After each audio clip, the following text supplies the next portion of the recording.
All right, everyone, we will now call to order this evening's study session of the Champaign County Mental Health Board, Wednesday, April 16th, 2025, 5:45 p.m. in the Shields Carter Room of the Brookins Administrative Building, Urbana, Illinois. May I have a roll call, please?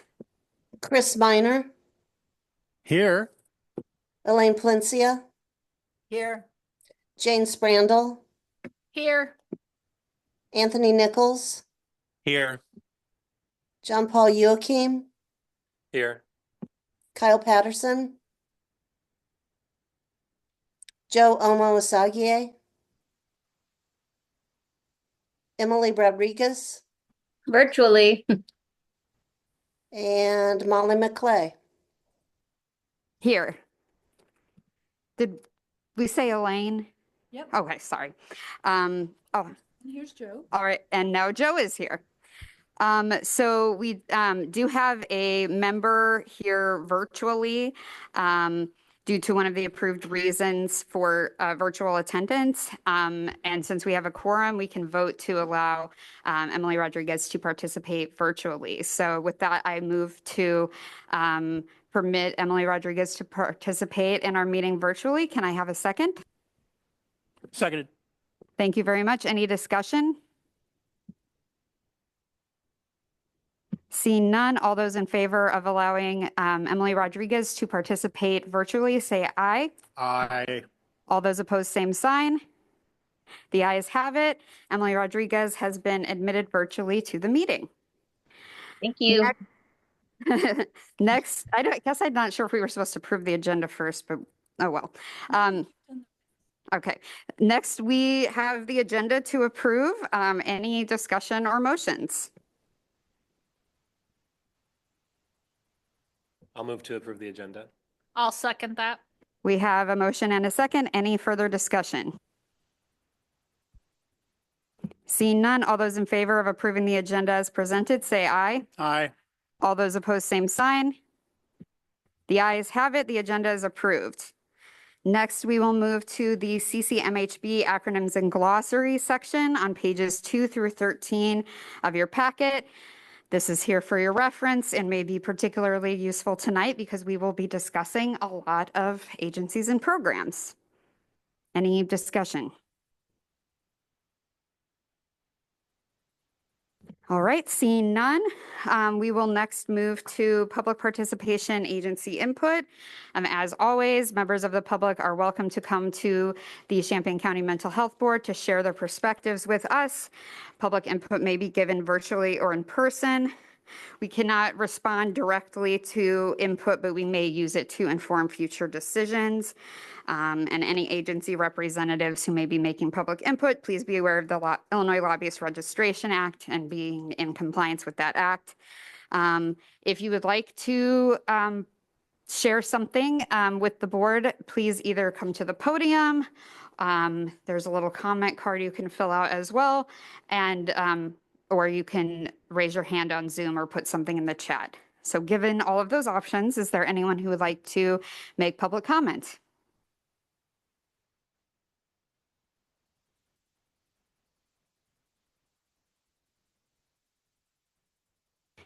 All right, there is no one in person or on the Zoom who's asking to make public comment.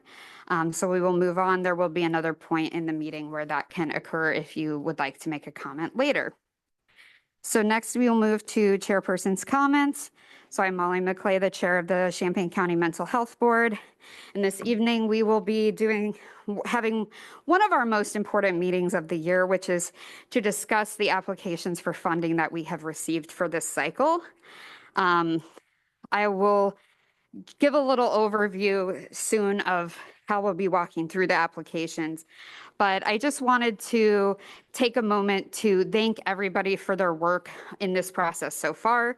First of all, thank you to all of the agencies who applied for funding and the hard work that you did on applications.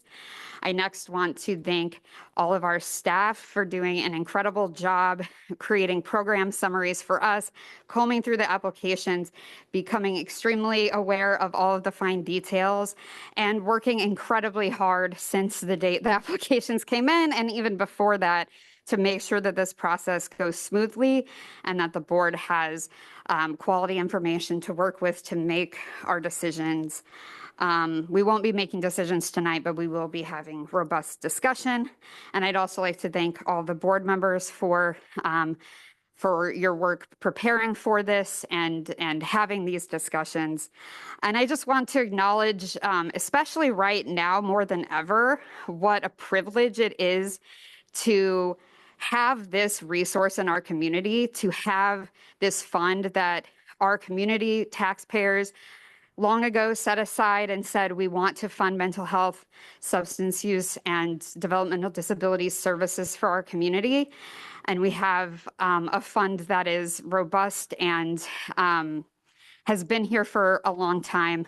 It can be taken away at any time, and I don't want to lose sight of that. And given all the changes happening at various levels of government, it's now more important than ever that we have this resource for our community. And I just want to acknowledge like what a privilege it is to have been chosen to be on this board to make these decisions. Every single one of you that's on this board, you were chosen because of your hard work, your qualifications, and your passion. And I don't want us to lose sight of that, even though this is stressful, even though this meeting may be long. It is a privilege to be here to make these decisions and to steward this fund. So I just wanted to make that known. And Lynn is running back here because it's time for her comments, because that is all I have to say for now. But So I next we- decided to defer my comments, so we're ready to go. Next thing. All right, so Executive Director Lynn Canfield has deferred her comments for the evening. So next we will move to the contents of our study session for the evening, which is to review the applications for PY 2026 funding. In your packet, these are on pages 14 through 118. A list of applications for funding for PY 26 is followed by draft staff reviews of each. We do have the option to complete this discussion during our meeting in 2 weeks on February 3rd, or not February, going back in time, April 30th, 2025 is our next meeting. And I do think it would behoove us to hold the final 5 applications for that discussion, as these are the applications where an audit is not present, and we will be making some other decisions regarding those audits as well. We will move forward with the rest of the applications this evening until we run out of energy. So we may be able to get through all of them except those 5. There are 15 other ones. And I am going to keep a timer to help us move along. So just a brief overview of the process. New this year, we will start with having a staff member, and in this case, it is our Associate Director, Leon Bryson, to share a brief overview of the details of the application. And then once he has completed sharing that for the first application, then the reviewer team that was assigned to that application will have an opportunity to share their analysis, ask any questions, make any comments. As well, any other board member can comment on any application, and I plan to probably comment on any of them where it is pertinent. So before we start, board members, any questions?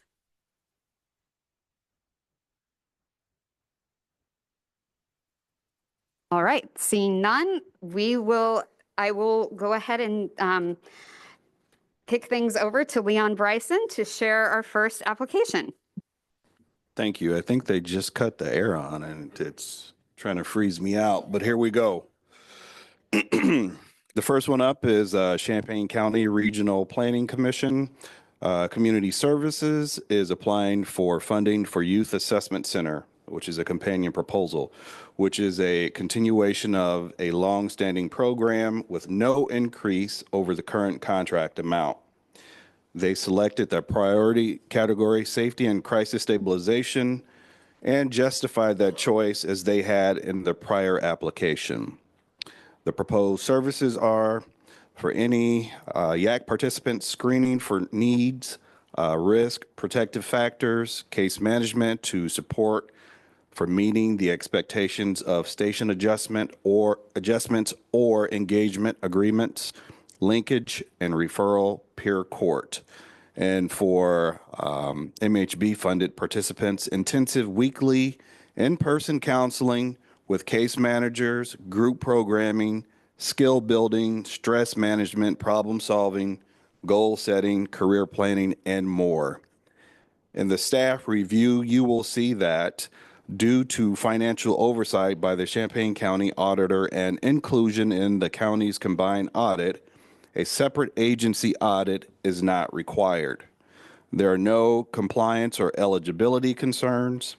Service activity reports show different totals of people served in PY24 and the first half of PY25 than the demographic and residency reports show. The former are most likely correct. Particular strengths of the program are the development of materials by case managers and convening of partners from other youth-serving systems. A staff comment of possible interest is regarding the CLC plan. The board reviewers were John Paul Joachim and Joe Omo Osagie. Yeah, so I can start, reviewing the application. Again, this is going to serve children, so 10 to 17-year-olds. It looks like there's a pretty good distribution of serving the entire county. And then, people are referred, the children are referred from police, schools, family members, agencies, and there's screening that's done to determine the service. The great thing about it is they're diverting, the goal is to divert 90% of kids from the juvenile court adjudication within 1 year of service. So I think that's a good target. It seems like they're engaged in services for a substantial amount of time for 3 to 6 months, which makes sense. And it seems like it's not just a quick turnaround of getting them in and getting them out. So it seems like they're being thorough with the clients that they're encountering. And then, it looks like they have a good amount of other funders. The only thing I would say is that, we are paying for, the request is for staff that exists, but there is one vacant position there. So, and then there was one thing on the budget and program connectedness, where there was a question about maintaining agency-owned vehicle or reimbursing employees for use of personal vehicles, and not knowing if the transportation cost was for the agency vehicle or if they were just reimbursing people, employees. So that would be the main question that I have on that, just for technicality's sake. But yeah. I don't have much to add to that, but I think one of the things I always will go back to is that the minority males are over-identified, or are they, it just feels like an over-identification, because in Champaign County, we still make up maybe 30% of the population. And looking at the breakdown, it looks close to 40+%. So how are we identifying these young people? And I'm glad that there are services for them, but let's look at how we identifying who comes into this program.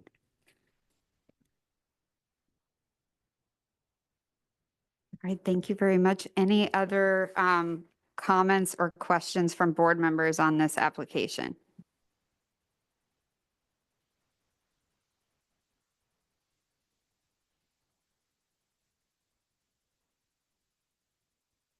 I had a question for whoever from the agency may be here this evening. There was under the measures of client and participant outcomes, there's a mention that one of the outcomes and targets is that 10% of youth assessed at exit will have decreased from moderate, high to low risk to reoffend. And I was just wondering about that percentage, because it is quite a bit different than most of the other outcomes and targets, especially the 90% of youth being diverted from juvenile court adjudication. I was just surprised that 10% was the number for the risk level. So I was wondering if anybody could speak to why that was the case.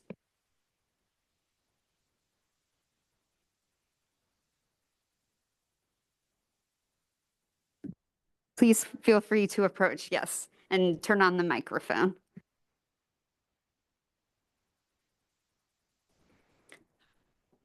Do I have to hold it? Okay. Hi, everyone. My name is Carmen Doty. I'm the program manager for the Youth Assessment Center. Thank you for your questions. As far as the 10% risk to reoffend, so we use the Yazzie assessment to determine their risk and protective factors. Multiple things goes into the risk and protective factors, such as their school, violent past, substance abuse, their legal history, their family, peer support, things of that nature.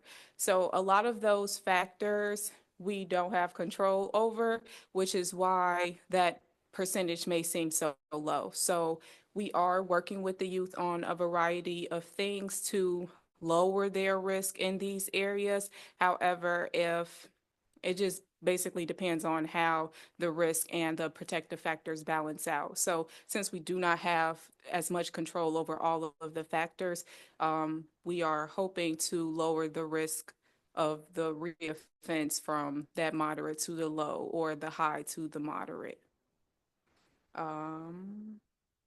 As far as identifying demographic information, once we receive an intake form from the community or from the law enforcement agencies, they have the demographic information on there. Anything that is not on the initial intake form, then we do follow up with the family to gather that information. We keep track of it. So as you said, young Black men are overrepresented in the system. That is shown in our data, unfortunately. We are fully staffed now, so that's a plus. And then I will have to follow up on the transportation question to see if it is a reimbursement for personal vehicle usage or agency vehicle. However, if the agency vehicle is available, then that is the dominant vehicle that we use. All right, thank you very much. Any follow-up questions from the board?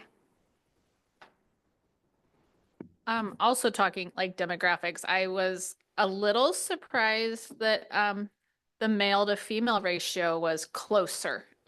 Because a lot of times I do think we hear in the media about especially the minority males, but females are kind of qualifying, unfortunately, for this program, and I'm glad we've got the program. So Definitely. Thank you. Thank you very much. Any other comments from board?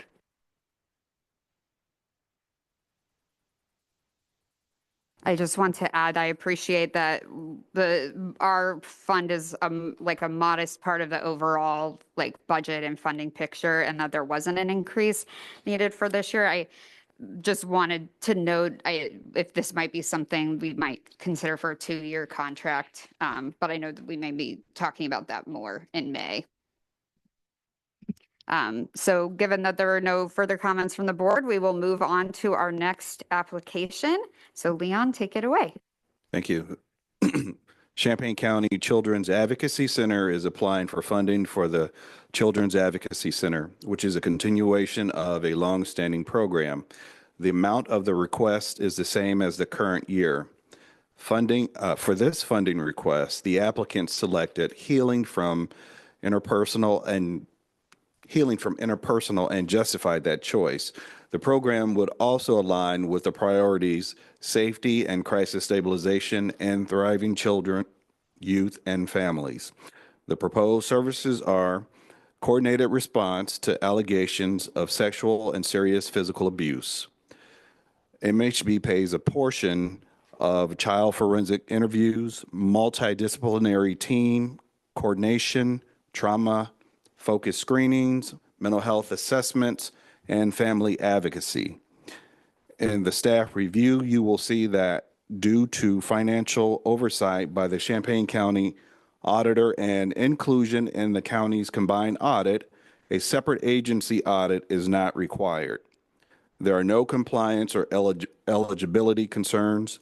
A few application form revisions are needed, especially to clarify the budget plan and justify the amount requested. There appears to be a mismatch in the total numbers served as reported in the service activity reports and demographic and residency reports. A particular strength of this program is that it is the only service of its kind in the area. And a staff comment of possible interest is regarding utilization measures, which might be a clue to the mismatch. The board reviewers were Kyle Patterson and Tony Nichols. What I liked is that what you were saying as far as like there's no other programs in our area that do the work that they provide as far as interviewing and as far as the referrals exclusively from law enforcement, DCFS, FBI, or Homeland Security. And so I think it's important work that they provide. Funds will be going towards staff. They have four master's level counselors that provide a lot of good work among other staff. It looks like as far as their measures and outcomes, they provide evidence-based scales, measuring anxiety, and even loneliness, the UCLA scale, every 6 months, and then the loneliness scale every 3 months. They've been able to serve 182 last year, and this quarter they've already served 88 so far this year. So they're set to surpass last year's service numbers. As far as their ability, they're able to reach rural areas by doing a lot of like community service outreach, including sending packets to all rural schools and other rural organizations. They have contracts with cab companies to be able to bring people to their center, and also making virtual available too.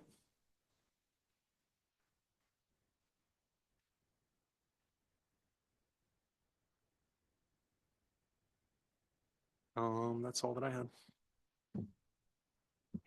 Thank you, Tony. And I know, unfortunately, Kyle Patterson is not here this evening to offer any further review. Do any other board members have comments or questions? I think you said this already, but can you discuss the surplus of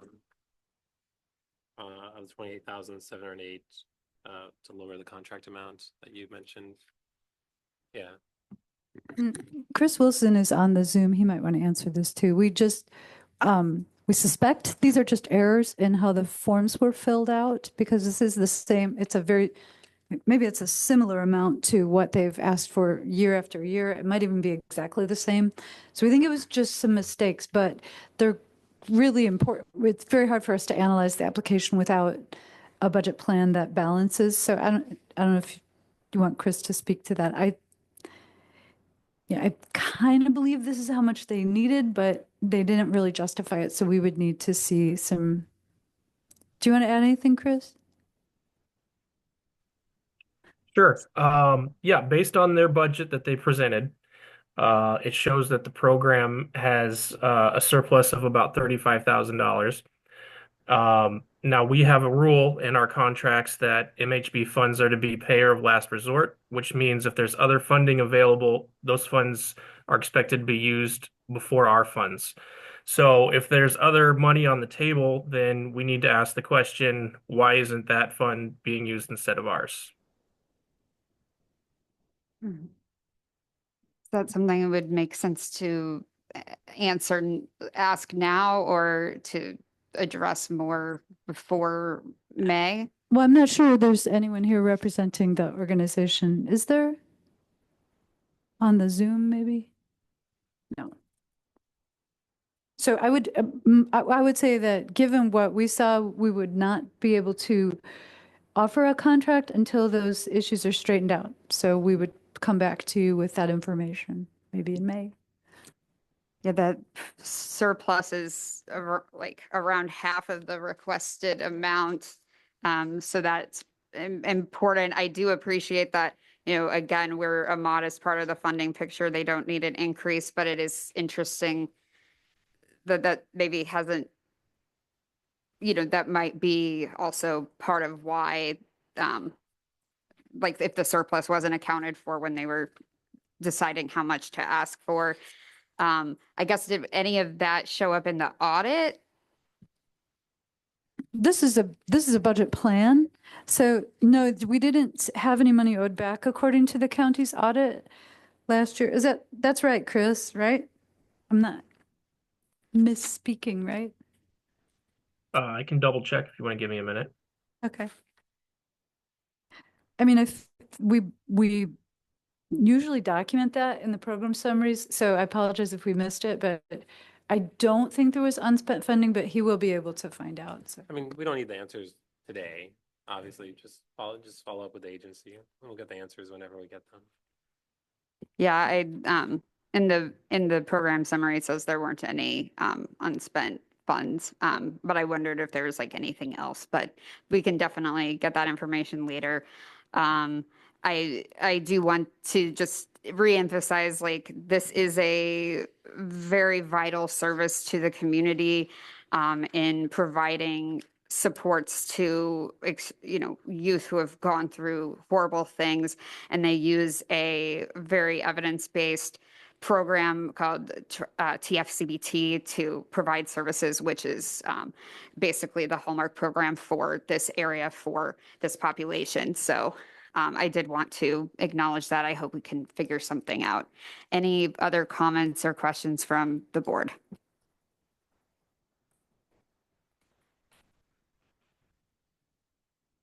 All right, seeing none, we will move on. Leon, let's hear the next one.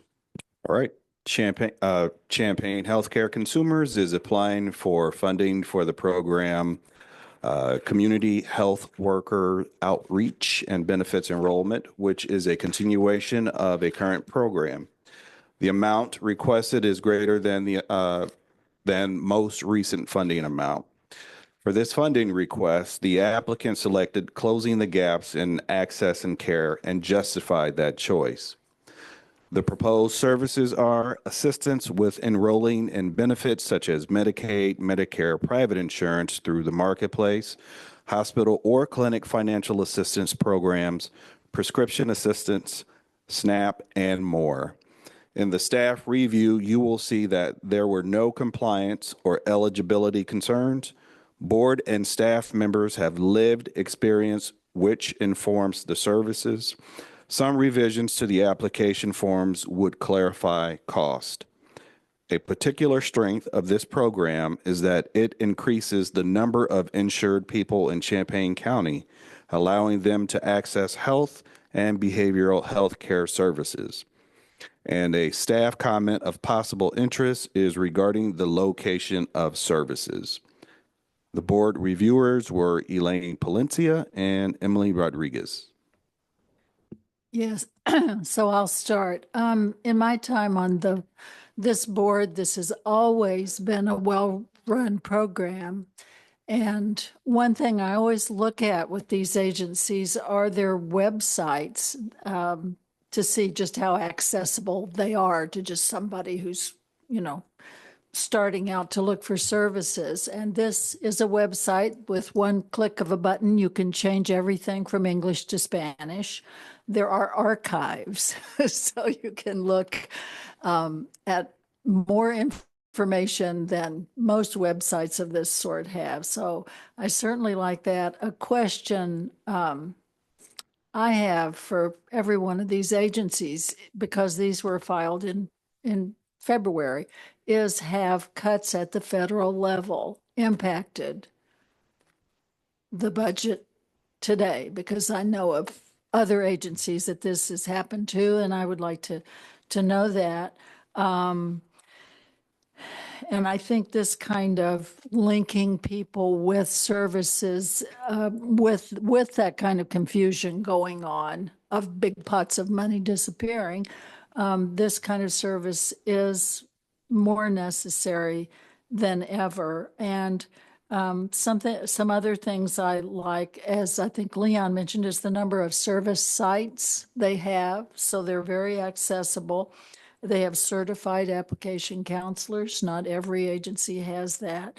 And mentioned providing emotional support while doing all of this. I think that's very important. Mention the wait times to get services are reasonable, and the target numbers that they have are remarkably close to the actual numbers. So all of that suggests, things are well run. So I just have that question about the federal, about what, if anything, has trickled down that changes the budget.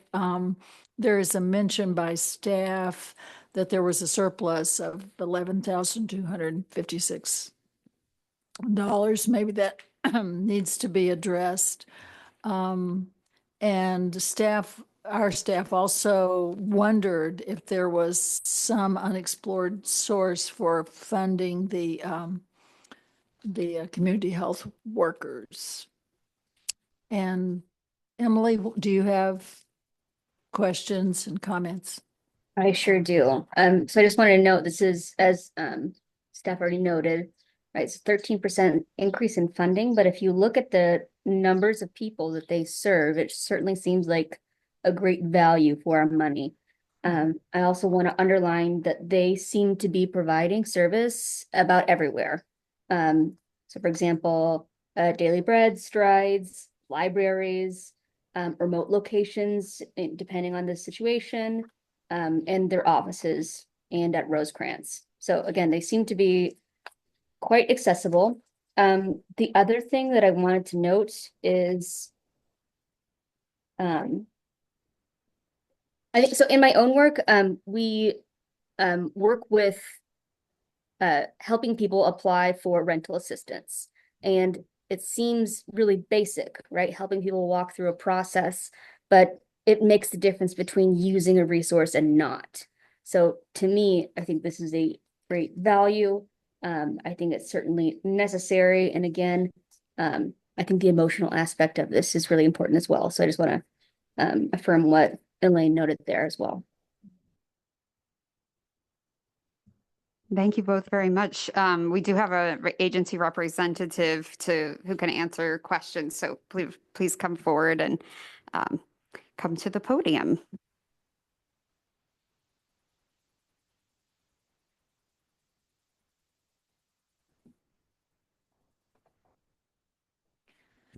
Good evening. I'm Claudia Lindhoff, and I'm with the Healthcare Consumers.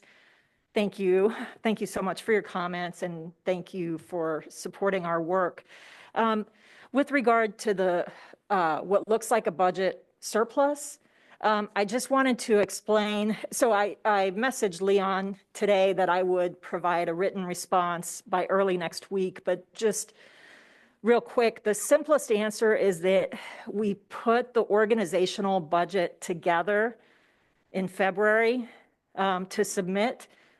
Some of it, very honestly, is aspirational, right? So there's funding that we're hoping to get, but we don't know yet that we will get it. If we have clarity on that before your May meeting, we will let you know. The other thing that I just wanted to mention is that a lot of times when so our organization provides these services and we get funding from different sources.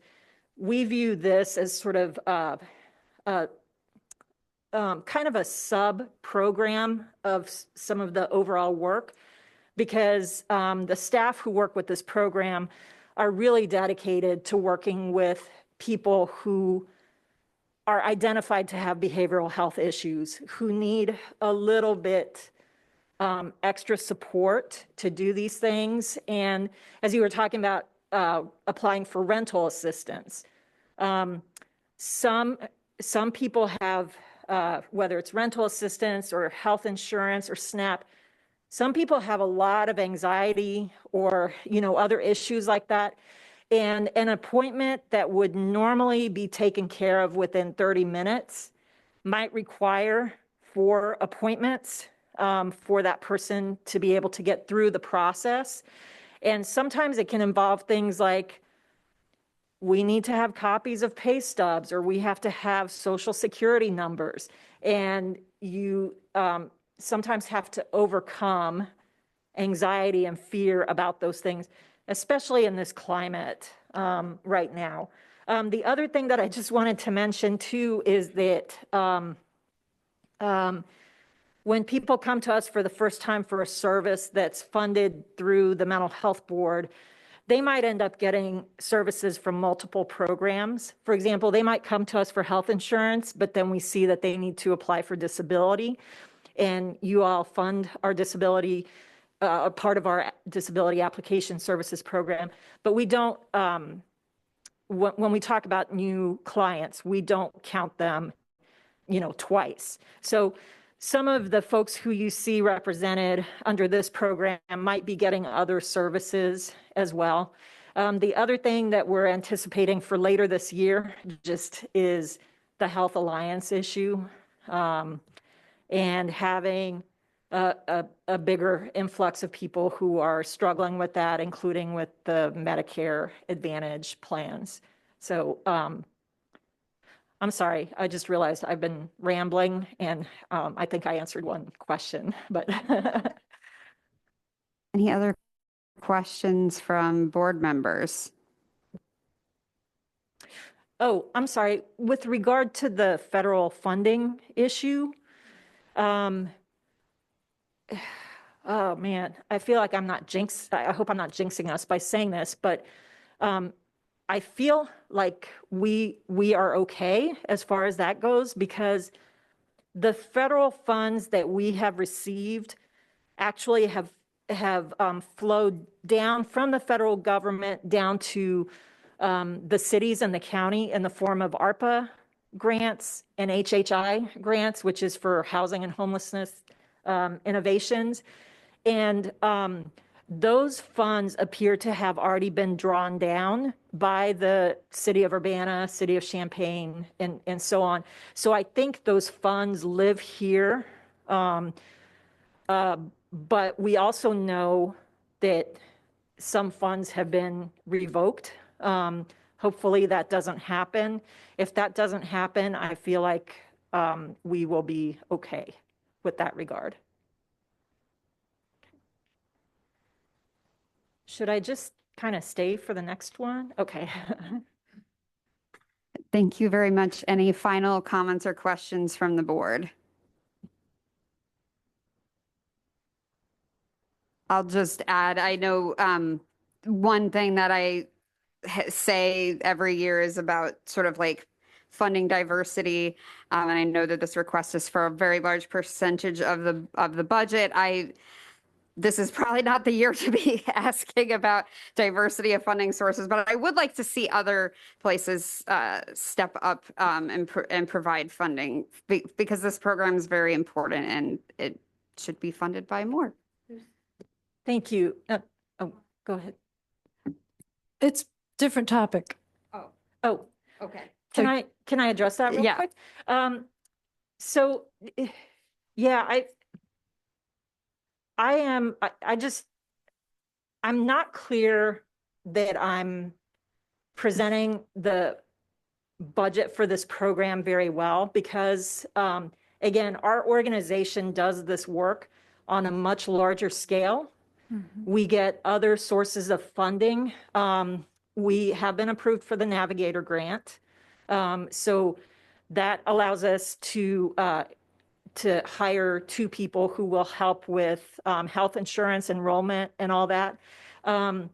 But part of the reason that I don't reflect all the funding streams for this kind of work is because those are what your board funds is the for the specific targeted population who need that extra support. But I do want to make clear that there are other sources of funding that allow us to do our outreach and enrollment work and the SNAP enrollment and all that. It's just that that's not necessarily for this population.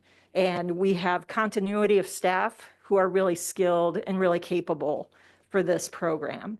But we do try to get some other sources of funding as well. I wanted to follow up on a couple of things. First, Chris did affirm that Children's Advocacy Center did not return funding for PY24, so that was correct in the program summary.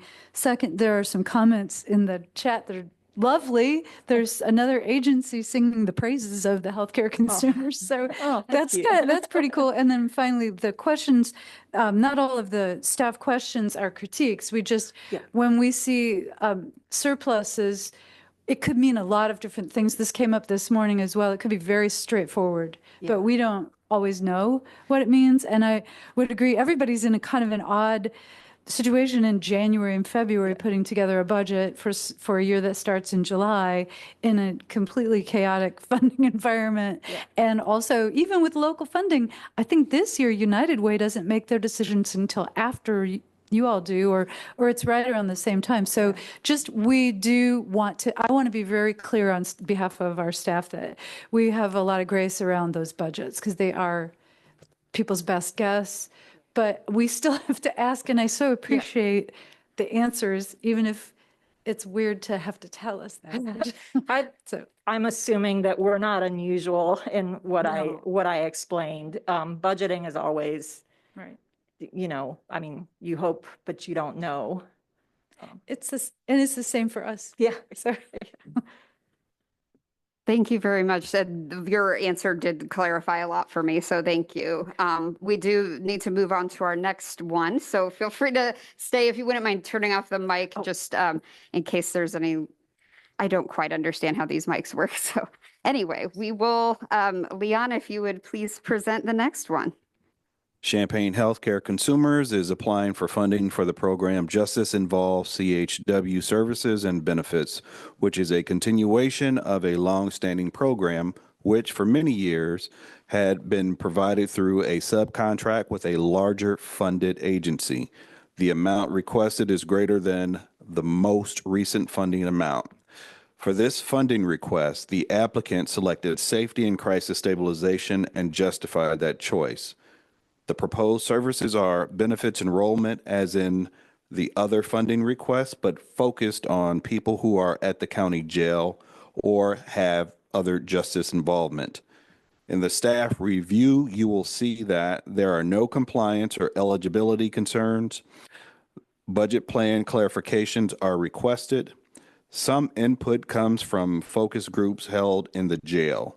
A particular strength of this program is the primary staff person assigned has many years of experience, is bilingual, and attends relevant collaboration meetings. And a staff comment of possible interest raises the question of whether the jail continues to do brief mental health screenings with all people who are booked there. The board reviewers were Jane Sprandel and Chris Miner. Okay, I'll go first. And I want to start off by echoing what was in chat. You have a wonderful reputation. So does your organization. Thank you for that. And thank you for the work you do. Nothing bad at all to say. We talked about, 90% of funding. You explained that. Well, it's no big deal. One thing I really liked is being a person who spent, a couple of decades in and out of homelessness and in and out of prisons, is you mentioned the daily bread is a thing. Informal places like that is where you're really going to make connections. Yes, I mean, the police can refer people to you, but people don't necessarily tell the truth when it comes to talking to the police. You catch them at daily bread, they're going to tell you what's going on. One question I do have, I'm doing my PhD in criminology, so I'm working at lived experience and stuff like that. Are you open to hiring people, or do you have anyone on staff that's actually been to jail and been? We just lost a staff member who had lived experience. Currently, nobody on our staff has been to jail or prison, but they do have family members who have. Cool. As long as you're open to it, because that's something I'm really been pushing for on the board, is if you're working with criminal justice, we want people that are directly impacted. But the fact that you had someone shows that you're open to it. Yeah, so. And actually we've had two, as a matter of fact, and both have left to do something else. Awesome. Thank you so much. Yeah, Chris and I are pretty much in and out on our talking. We have done some talking. Again, that the Champaign County Healthcare Consumers is a a group I really believe in and support. Being a rural resident myself, previously in Thomasboro, now in rural Homer, it is very important to me to see that we are reaching the entire county. And of course, the numbers are going to be higher in Champaign-Urbana because it's easier to get to your facilities and things like that. But I always appreciate, again, I know you guys work well with other people, but up in Rantoul, I mean, it's just, I love to see that kind of stuff. The numbers look, just as I expected as far as the ages of people you're working with, things like that. So, yeah, I think there was a mention of doing a 2-year contract, and I would be fine with that. And again, in the craziness of budgeting, as long as people are forthcoming with the information, usually we get it. So thank you for all you do. Thank you. Can I just mention something about, so looking at our numbers for this year, or the first half of this year compared to last year, our numbers are picking up. You'll see that in our third quarter report. One of the things that happened is that the construction at the jail precluded precluded us being able to be in there. We still did get referrals. We work a lot with jail staff and Rosecrans staff to get those referrals. But anyway, you'll see those numbers really come up this third quarter because now that programs have resumed there. The other thing that we tried to do when the jail was not very accessible to us, Chris, the main staff member who works on this, he was reaching back out to people. He could see the list from IDOC, who's getting discharged, who's coming back to the community, and people who were especially former clients of ours. He reached back out to them, engaged with the people, and then a lot of times also served their families as well. So I just wanted to explain those numbers. If you look at that and you think, why is that lower than the previous fiscal year? Do you feel that you also sometimes get some like peer reviews? If Chris and I are friends, because we've had some lived experiences, if he says, you know what, you can get health insurance, let me hook you up with my caseworker. I mean, I think there's probably a positivity in that, like he said, meeting someone at the soup kitchen, but also just, hey, they helped me. I have health insurance, or I have help with my medication that's going to keep me from doing silly things that got me in jail the last time. Yes. Yeah, that word of mouth, and then that trusted source. So the other person being the source saying, these folks are good, they'll work with you. That does help a lot. One of the other things, we've also been serving more women through this program. Well, for the reasons y'all discussed earlier, but also because we're teaching a pregnancy and parenting class in the jail every Wednesday morning, my coworker Paulette Coleman and I. And so we end up seeing women there, and then helping to connect them with Chris, helping them connect them with our office when they're getting out. And then that word of mouth also really happens that way as well. Thank you. Any other comments or questions from the board? I guess it's just a random question with that last comment. Do you guys partner with Healthy Beginnings for those pregnant clients that you have? We facilitate some referrals. And I mean, I'll just say right now that Healthy Beginnings program is incredible. And I wish the data were getting out to the community, because that has really changed the trajectory of people's lives. It's not easy to bring people into the jail. Like, we can't bring a guest person into the jail because you have to get background checks and fingerprinted and all that in order to be a volunteer in the jail. But we facilitate those connections. And I know that there were a couple women who had infants while the women were incarcerated, and their family members were finding it challenging. And so we helped do the connections with Healthy Beginnings. And so that has helped a lot. And then we also work with public health as well. and they do a lot of maternal health education and so on. Thank you. Thank you. Yeah, I just wanted to add, I know Chris has a very, he's been there a long time. He has a really strong reputation in the community, and I think it speaks a lot to like I know that many staff members have been there a long time, and that longevity in the community and with the agency speaks to a lot of positive things, including that you're taking care of your staff and keeping them, and also wishing them well to their new adventures for certain ones. So just wanted to note that. Any final questions or comments from board? All right, seeing none, thank you very much, and we will move on to the next one. Thank y'all. All right, Community Service Center of Northern Champaign County is applying for funding for the program Resource Connection, which is a continuation of a longstanding program. The amount requested is greater than the most recent funding amount. For this funding request, the applicant selected closing the gaps in access and care and justified that choice. They also mentioned safety and crisis stabilization and justified that as well. The proposed services are food pantry and delivery, prescription and utility assistance, many other resources, translation, information, case management for frequent users of these resources, referral and screening for other programs, and more. That's a mouthful. The MHB contract would cover 24% of all. In the staff review, you will see that there are no compliance or eligibility concerns. A particular strength of this agency is its history of providing space for agencies which don't have offices in the area to offer their services as well.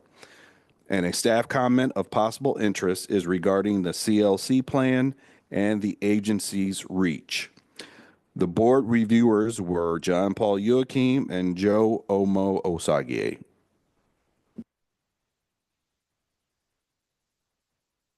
So, just reviewing the application, it's a very strong application from the ones I've had to review. And, basically it's a one-stop shop for services, it seems like, provides a variety of services. The money is for personnel costs. Obviously, I think what Leon was, saying and alluding to is that it mainly serves Rantoul area. Just because of the location, it sounds like, people, you have to go to where the people are, and that's, people are less likely to come from outside to Rantoul to access that service, which is not uncommon, just like when we have services here in Champaign, people are going to be mostly from Champaign. Outside of location demographic, the other demographics show a good variety of people that are accessing this service. I do like that there are other funders, including United Way. And basically everything I had to say. Yeah. And I think it has been a very effective use of money over the last that I've known about you for 35 plus years, and providing transportation for organizations that are not in Rantoul, but bringing young people to Champaign-Urbana to doing things in town here. It's been a well use of the money. I mean, now that also Northern Champaign County is becoming more of a hub for our Spanish-speaking population, having bilingual speakers, bilingual educators, and bilingual counselors, and also being an interagency collaborative space has always been a strength. And I hope you keep using that as a way to keep Northern Champaign County together, because I think economy-wise, I mean, the Northern Champaign County is not, for lack of a better word, not as wealthy as Champaign. And so you're dealing with a lot of people who are in difficult situations financially. But thanks. Did either of you have questions for agency representative? Any other comments or questions from the board?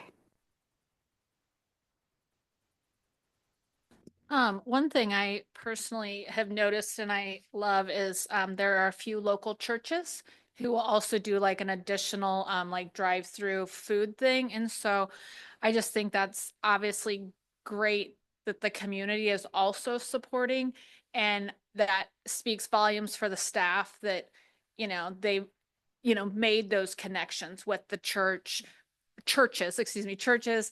whether it be City of Rantoul, whatnot. I think there's a lot of, we always talk about where's some of your other funding, but that's a wonderful asset that they've also gotten in the community.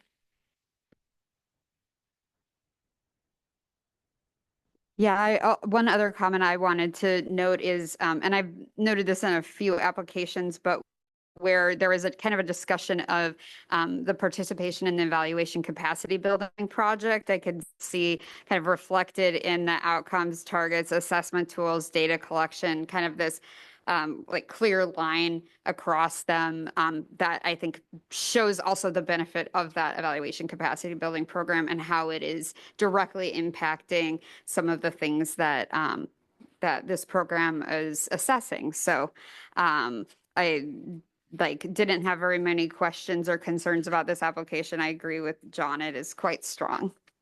Any other comments or questions from board?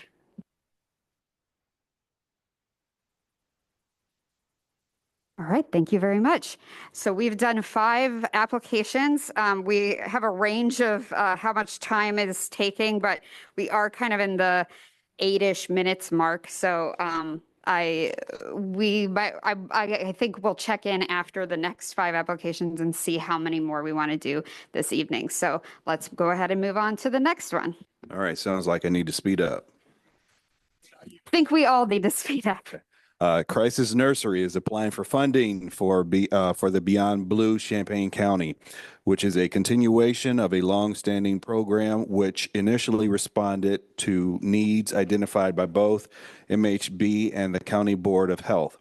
The amount of the request is the same as the current year. For this funding request, the applicant selected thriving children, youth, and families and justified that choice. The proposed services include treatment using the Mothers and Babies curriculum, home visits for assessment and services, groups for new mothers, tracking of early child development. In the staff review, you will see that there are no compliance or eligibility concerns. The program has served more people in the first half of PY25 than it did the prior year. And the agency is a partner in the Champaign County Home Visiting Consortium. Particular strengths of the program are its alignment with the parents interacting with infant model and use of evidence-based screening for perinatal depression. And a staff comment of possible interest is regarding the CLC plan and efforts to engage former clients in an advisory board. The board reviewers were Kyle Patterson and Tony Nichols. One thing I liked about the services here is that when someone is enrolled in services and counseling, and the average stay is usually about 12 months, and so they're not just coming in and receiving triage, but they're coming in and working on the receiving the support and going through the healing process. And then, as you said, like they've already met more services this year than they did all of last year. So they're continuing to grow and providing even more services. They're reaching out Champaign, Urbana, Rantoul areas, and their efforts are trying to grow stronger as far as reaching the rural areas and providing more different kinds of campaigning efforts, getting the word out. And 75 community service events. So they're really getting the word out, in our area, providing that many community service events.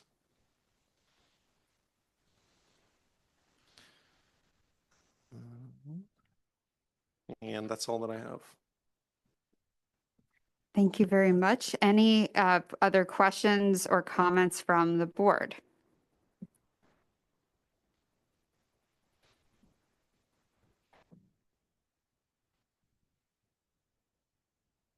I wanted to note there's this one is a longstanding program in our community.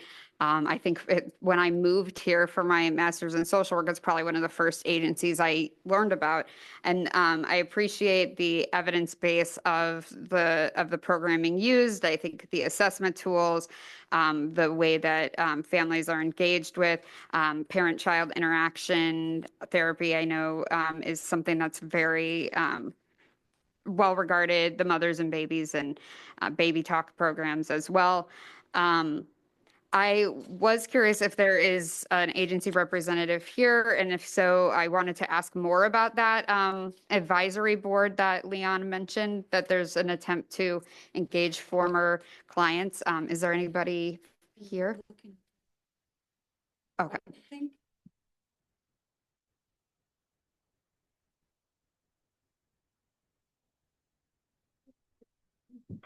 Is there someone in the Yeah, Alea, hi. Thank you Hi, so much. everyone. Yeah, Alea Forsyth, nice to meet you. Yes, so there were parents lined up, and then unfortunately with their schedules and not contacting, we weren't able to appropriately have them at the table. So that is an effort. Our next advisory board meeting is scheduled for the fourth quarter. So we have a few parents identified who children have aged out who we would like to bring in to participate in that. Thank you very much. I think that's a great way to engage folks with, to focus on lived experience and also to just create this longevity regarding the program. I think it can be really meaningful for people who participated in a program to be able to come back and offer support and guidance. And so I really appreciate that. Are there any other questions or comments from the board?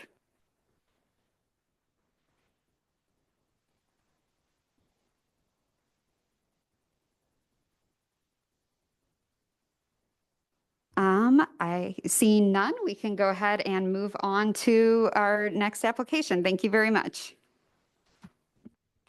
DSC is applying for funding for the Family Development Program, which is a continuation of a longstanding program. The amount requested is greater than the current amount. For this funding request, the applicant selected collaboration with CCDDB, young children and their families, and justified that choice. The program is also aligned with thriving children, youth, and families. The proposed services are free developmental screenings using the Ages and Stages questionnaire, referral to early intervention, Head Start, the Home Visiting Consortium, etc., and support for families navigating these systems. Developmental therapy, speech therapy, occupational therapy, physical therapy, play groups, parent support groups, and the evidence-based play project. In the staff review, you will see that there are no compliance or eligibility concerns. Particular strengths of DSC family development are service to rural Champaign County residents and collaboration with providers of similar service, early intervention providers. And a staff comment of possible interest is on the first page regarding filling the gaps as children move in and out of eligibility for funding from other sources. This proposal was also reviewed by CCDDB, and all of its services are related to developmental delays, disability, so that it could be funded using the MHB set aside for DD services. The board reviewers were Jane Sprandel and Chris Miner. Well, Chris claims he doesn't have anything, so we'll see if he jumps in. Thank you, Leon, for taking away some of my talking points, but it's all right. It's all right. A couple things that I'm going to repeat that I liked was filling in the gaps to serve clients who do not meet state funding requirements and services that are not billable. Again, I've shared in the past, I wasn't in Champaign County, but our family would have fallen into this. My parents had some funding, but they made too much to, maybe get my sister some of the services she needed. So I love that that's what this can do, is help some of those that are kind of tweeners, as my dad would refer to us. Again, really looking at ages 0 to 6. I love the fact that they can go to people's homes, go to other locations, because again, we understand folks sometimes have transportation issues. I personally have been very fortunate that I've never had to take my young children like on a bus or have to call an Uber or a taxi to get them to an appointment. So I love the fact that they're able to go to the young child, especially where the child is comfortable in their own home with their toys, and then someone can assess them that way. They were asking for a 7% increase, which again, I don't think is unreasonable as things are. I do notice that the staff had some concerns about, some financial surplus, and they did return a little bit of funding last year, I believe 54,091. So I would assume, kind of like other agencies, they put a budget out and there might be some flux in that. So that's all I had. Do we want to ask for? Well, this morning, the director gave us a really great, simple answer to that question that, so she practiced earlier. Well, I just don't want to go through being like, they're holding money out on us. No, it's such a flux right now. Yeah, no, this morning I just commented that one, it is a budget done very early, so it's hard to understand, but similar to what Claudia was saying, I mean, they're agency budgets, so every program is its own budget, and so we're reimbursement based, so we would give back to you any money that we do not spend. Typically, the paybacks are due to turnover and vacancies, but yes, and the increases for wages and staffing and occupancy costs. I had a question. Well, actually, Chris, I was just about to say, I have no questions. As you were walking away, I didn't want you to leave. Am I blanking? Okay, I have my question back. I guess I'm gonna go with a question that Elaine asked earlier to another agency. Are you anticipating any threats to the program from potential federal issues? We're kind of in, yes, I am anticipating some, but they're all unknown at this point. Obviously, Medicaid is a huge portion of what DSC does. 96% of the people we support receive Medicaid. So I think this program, it would depend on the mix of state funding versus not. For you, obviously, your funding fills that gap as well for people who aren't state funded, but we don't know if eligibility will change or if any of the criteria will change at this point. It's kind of a waiting game at this point, but I do anticipate some impact. Thank you very much. Any other questions or comments from the board?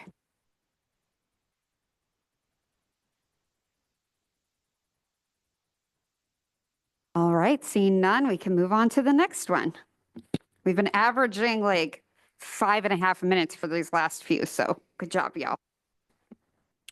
East Central Illinois Refugee Mutual Assistance Center, the Refugee Center, is applying for funding for the Family Support and Strengthening Program, which is a continuation of a long-standing program for a greater amount than the current contract.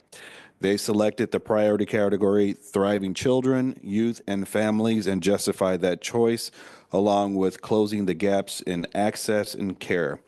The proposed services are benefits, enrollment, case management, navigating resources, translation during mental health appointments, education, and more. The MHB would pay 5% of all services. In the staff review, you'll see that although there are no current compliance or eligibility concerns, annual audits have been delayed. The agency is managing increased demand and related changes.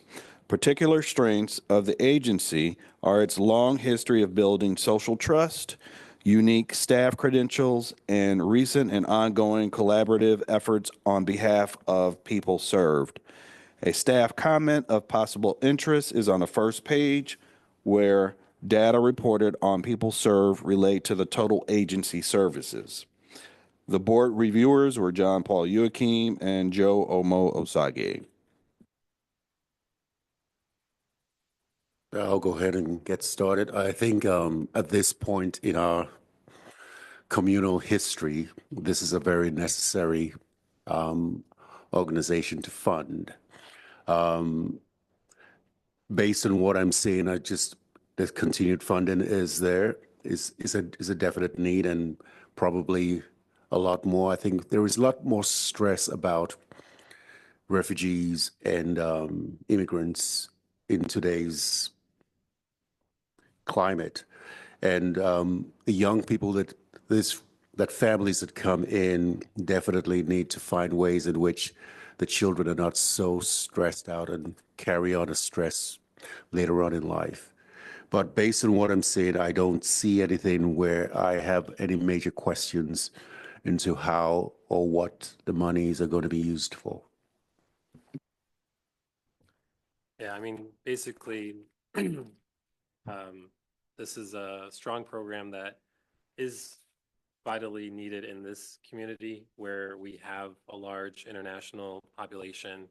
You know, being the son of immigrants, I know growing up, it's as a kid with parents, you know, trying their best to go to school and work, it is very difficult when you don't have that social support system here that you have in when you're back home, or you know, where you were from originally. And so, you know, having this, you know, life branch is really important for people who don't have other people to help guide them and make sure that they are on the path to thriving and having a strong well-being, especially if we want the future of this community to be strong. It is, you know, something that we need to really make sure that we invest in.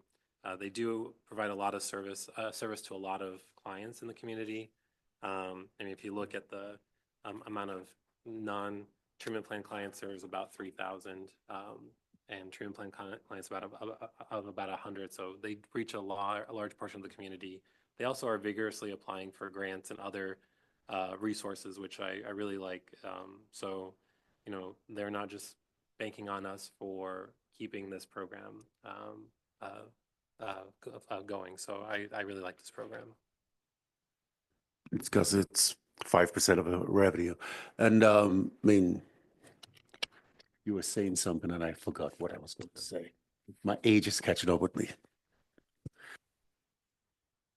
Any other comments or questions from the board?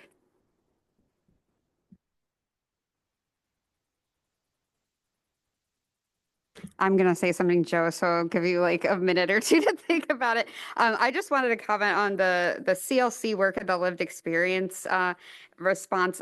This is the lived experience question is something we added this year, and I really appreciated the comments about there is lived experience on the staff, and I think like that capacity of trust building for the community is really, really important, and I think vital with this program especially, and just acknowledging like a lot of good CLC work, and even the comment that, you know, this has been an extraordinarily unprecedentedly difficult year, and that was commented on, that there still is phenomenal CLC work happening. I did want to acknowledge the comments about sort of late audits, reports, and things in the past, and the kind of the comment from about potentially having quarterly reports from the CPA firm. I do think that that would be that was a potential note from staff that we might consider, and I think that that would be a good idea. Joe, did you think of what you were going to say? No, but kind of one of the things, I mean, a lot of times when in this community, we think about immigrants, we're sometimes just thinking about the university folks, but these are refugees, and there's a different complexion to it. And it's not people with PhDs that can be used in the United States. But sometimes some of these refugees do have PhDs, but do not have the credentials to work in this community. I know a refugee from the Ukraine who is a PhD dentist who can't use it. And so we need to be able to support those kinds of opportunities for people to thrive. She's an artist, so she does some art, really good art. Thank you so much. Any other questions or comments from the board? This is Lisa Wilson from the Refugee Center. Can you hear me? Hello? Yes, we can. Oh, great. I just wanted to comment on we did ask for an increase this year because our numbers have been climbing, and that was even before the inauguration. If you look at our number of clients from FY24 versus the first half of FY25, we're already on a trajectory to well eclipse our numbers from FY24. And then, of course, after the inauguration, there's obviously just such a horribly anti-immigrant message from our current administration that we are already seeing many more clients coming through our door with questions about everything from if they're still eligible for benefits to we've been really hitting Know Your Rights training hard because we know that our clients are really stressed about ICE involvement, and we're trying to equip them as best we can with information to protect themselves. And as everything that's happening, there's a lot of court cases that still need to be settled, but we know that we're going to continue to see large numbers of people. And also, I think the state of Illinois is going to become a kind of a refuge for immigrants because of the progressive programs from state government. We've seen this with our Afghan clients. We have had secondary migrants coming in because they've talked to their friends who live in Champaign, and this seems to be a better place for them to land and thrive. So I just wanted to make that point that's why we're asking for more funding this year. I also wanted to assure you that even though refugee resettlement has been terminated as of right now, fortunately, we are still in very good shape thanks to the fact that refugee services in the state of Illinois are administered by the state. So we are not one of those states that was totally dependent on their federal government contracts to help resettle refugees. We don't think we'll have any new refugees coming in anytime soon. However, we continue to get secondary migrants, and also people are eligible for those specific refugee resettlement services if they are granted asylum. That makes you eligible for Office of Refugee Resettlement Services. So we continue just to see more of these people. The other thing we're seeing more of, unfortunately, is students that have a lot of questions. Normally, the Refugee Center doesn't serve too many international students. They have their student visas. They're well taken care of by the university, but we are now fielding a lot of questions about what happens next. So thank you for your comments, and thank you for your continued support of the Refugee Center. Thank you very much. Any final comments from the board? One quick comment. I mean, for the students, and if you're eligible for, some of the students will become eligible for financial aid or things like that eventually. And some of the students refuse to use financial aid because of the stigma attached to assistance. And so sometimes, Lisa, talk to your students. If they ever become eligible, they shouldn't be afraid of you taking the assistance from the feds if they're eligible for it. Thank you so much for that. All right, thank you very much. We will move on. So we have done 9 applications in about an hour and 10 minutes, which I think is pretty good. We have 3 agencies left. Aside from the agencies that we will be reviewing next time, 3 agencies left, 6 applications total. Given the business that we have at the next meeting, I would like to encourage us to try to get through these next 6.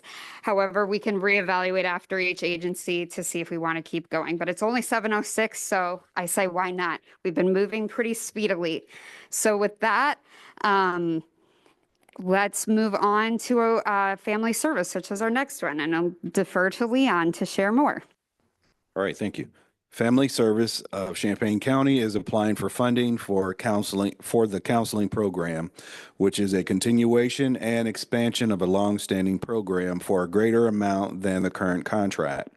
They selected the priority category for closing the gaps in access and care and justified that as well as safety and crisis stabilization.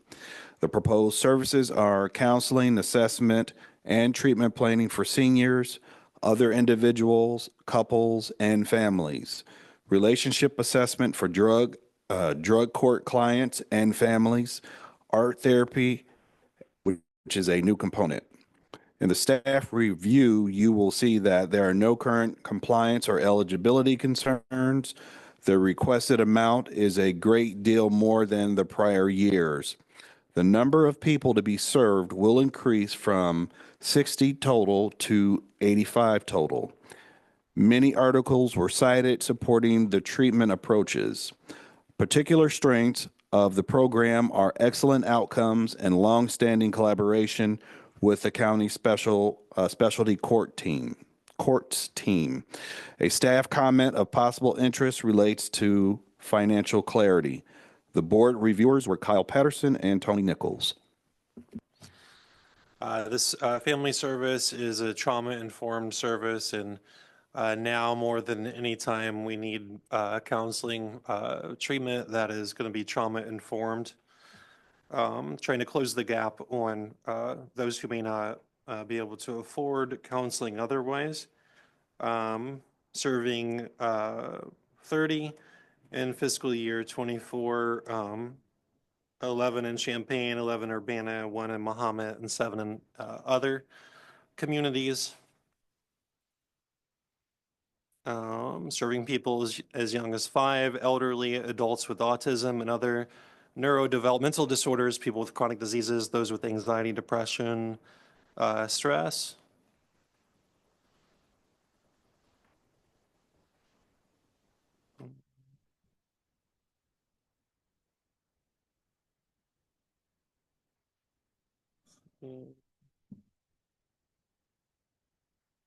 And a significant increase from last year, 378%.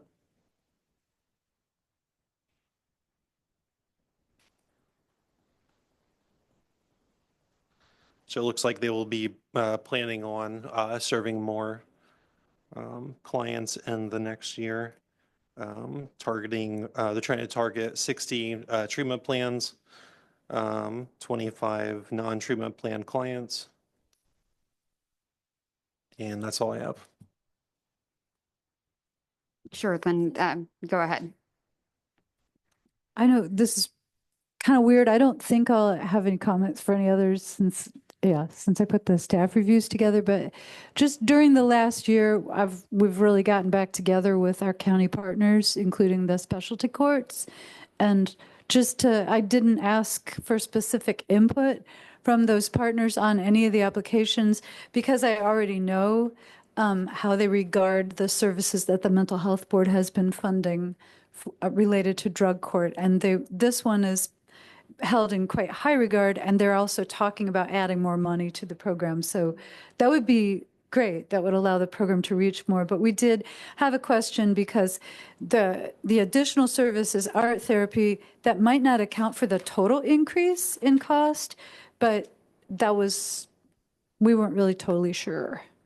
But I like the art therapy. So anyway, I just wanted to let you know that our partners at specialty courts do like working with family service and getting the relationship assessments. Thank you. I did want to ask more about why such a large increase. I was wondering if was any funding lost, or is this predominantly to meet a larger need? So I was wondering if there's a representative here from the agency who could answer that question. Sure, it's Nicole Dowling. Joy Jones is also here, so I might ask her to reach out. Um, the increase in funding, honestly, is we have we the amount that we so I came in November of 23 as the new executive director, and the amount that we are paying the therapists are quite substantially very low. Um, and it has caused us, it's been hard for us um, to find a staff. We are looking to hire a full-time clinical therapist that would be the supervisor and therapist. And so that would account for some of that increase. And then also with the art piece of that, that is a program we do another art therapy or more like creativity on wheels. It's a program that we do through reducing social isolation that we do in our counseling and advocacy over on the senior side. And we have had a more of the community reaching out and wanting, we've seen it's really been helpful, especially in our seniors. And so we've seen an increase in people within the community reaching out and asking for art therapy. And so that was one of the reasons in asking for some of the increase. And Joy, please, if you have anything else to say. Sure. Yeah. The art therapist would like to be able to do one group a week, focusing on different, a different population throughout the month. So she would have 4 different groups. And, so a lot of the money will go for that. And as Nicole said, we have been underpaying our therapists for a long time, and it has been very difficult. We lost a therapist earlier this year, and because she was able to go someplace where she could make a lot more money. And so that is a huge reason why we're asking for a larger amount. And also, we would like to be able to increase the hours that the therapist is there so that even more people can be seen, because right now it's very limited with what we have. And I think by increasing the hours that we are available, we will be able to see more people. But in order to do that, we need to get good quality therapists. And unfortunately, that costs money. Thank you very much. Just to clarify, so part of the increase is to be able to pay higher salaries to the therapists? Yeah, yes, to be able to be at least equal with other counseling agencies in the area. Competitive is a good idea. I mean, I know family services, unfortunately, one of the lower paid therapeutic agencies. So yeah, let them be competitive, please. Yeah, I mean, and this aligns with our strengthening the behavioral health workforce priority for this year as well. There were a few agencies that noted that they were asking for increases because of wanting to pay more competitive salaries, which has been something I've wanted to see this community in for a long time. So I'm very glad that this is something that is being asked for. It's also nice to hear that the art therapy from the Creativity on Wheels program, because I believe we have funded that at a point in time for seniors. Yes, right. A different contract, but we funded that program, and hearing that we still fund that program. That is potentially going to be expanded into other areas is very cool. That we were kind of, a part of supporting that and seeing that grow in the community is very, very cool. Any other comments or questions from the board? guess my only question is any of this covered by like health insurance at all? And if so, like, do you guys ever use it, and why not? We do bill insurance companies. However, the vast majority of our clients are on Medicaid, and unfortunately, our Medicaid reimbursement rates are all over the place. And so, because we try to be affordable, our session cost is not very high, and then Medicaid pays a portion of that. So we're kind of like shooting ourselves in the foot because we don't charge a lot, and then Medicaid reimburses us even less than what the actual um, session is. And there are some insurance companies that we are still having a difficult time getting reimbursed from, although we are credentialed with them. And insurance companies are, yeah, not a fun thing to deal with. But yes, so we do bill insurance companies, but our reimbursement rate is not all that great. The reimbursement for art therapy from insurance companies is minimal. And so that is something that we are not sure that we will be able to bill an insurance company for. I think no one went to school to learn how to do billing from insurance. Right. True. Talk about that. Yeah, and billing for art therapy, we have an art therapist intern over the last year and a half, and I think you may want to try to focus more on some of the other modalities used in the art therapy group. For instance, if CBT is used, then that would be a more of a regular session. Although group therapy is billed at a significantly lower rate than individual therapy for some crazy reason. Right. And I think it's great, though, that you're giving the therapists a raise in salary. We definitely need counselors in our community being able to make a living wage. It's really hard work. The things that we help others process through in treatment are, the worst days of their lives. And, we're trying, as counselors, we're trying to carry that, not carry that as much as possible. And we need to be able to have a living wage in doing that. Art therapy is awesome. The intern that we've had, have been able to share some training with our group a little bit, and I've utilized art therapy a lot more in my sessions too. And it really helps us to be able to kind of unload that more art side of our brain, and rather than just the cognitive side. There's a lot of emotional expression through art, and so allowing someone to be able to draw, hey, how are you feeling? And let's go ahead and color or draw this, I think is really awesome. Some really deep and good work can be done through art therapy. So I'm excited to hear about the 4 groups that are going to be taking place. So awesome work. Thank you. Yeah, Lynn needs to make a comment. Just really quickly, we ask that agencies be very careful not to supplement Medicaid rates using this money, because Medicaid supplementation is actually illegal, despite what the state of Illinois says to its providers. It is federally illegal. So we want to just be really careful that, and because this would be a grant-based contract, it is probably easier to avoid supplementing Medicaid rates directly, but just to make sure that everybody understands that that is like a very fundamental rule of using these funds. And we just say, be really careful, because everybody is in that same boat. Like, Medicaid doesn't pay very well, and we can do all the advocacy we want to on that, but we don't move the needle very far. So we just have to be careful about where it goes. So anyway.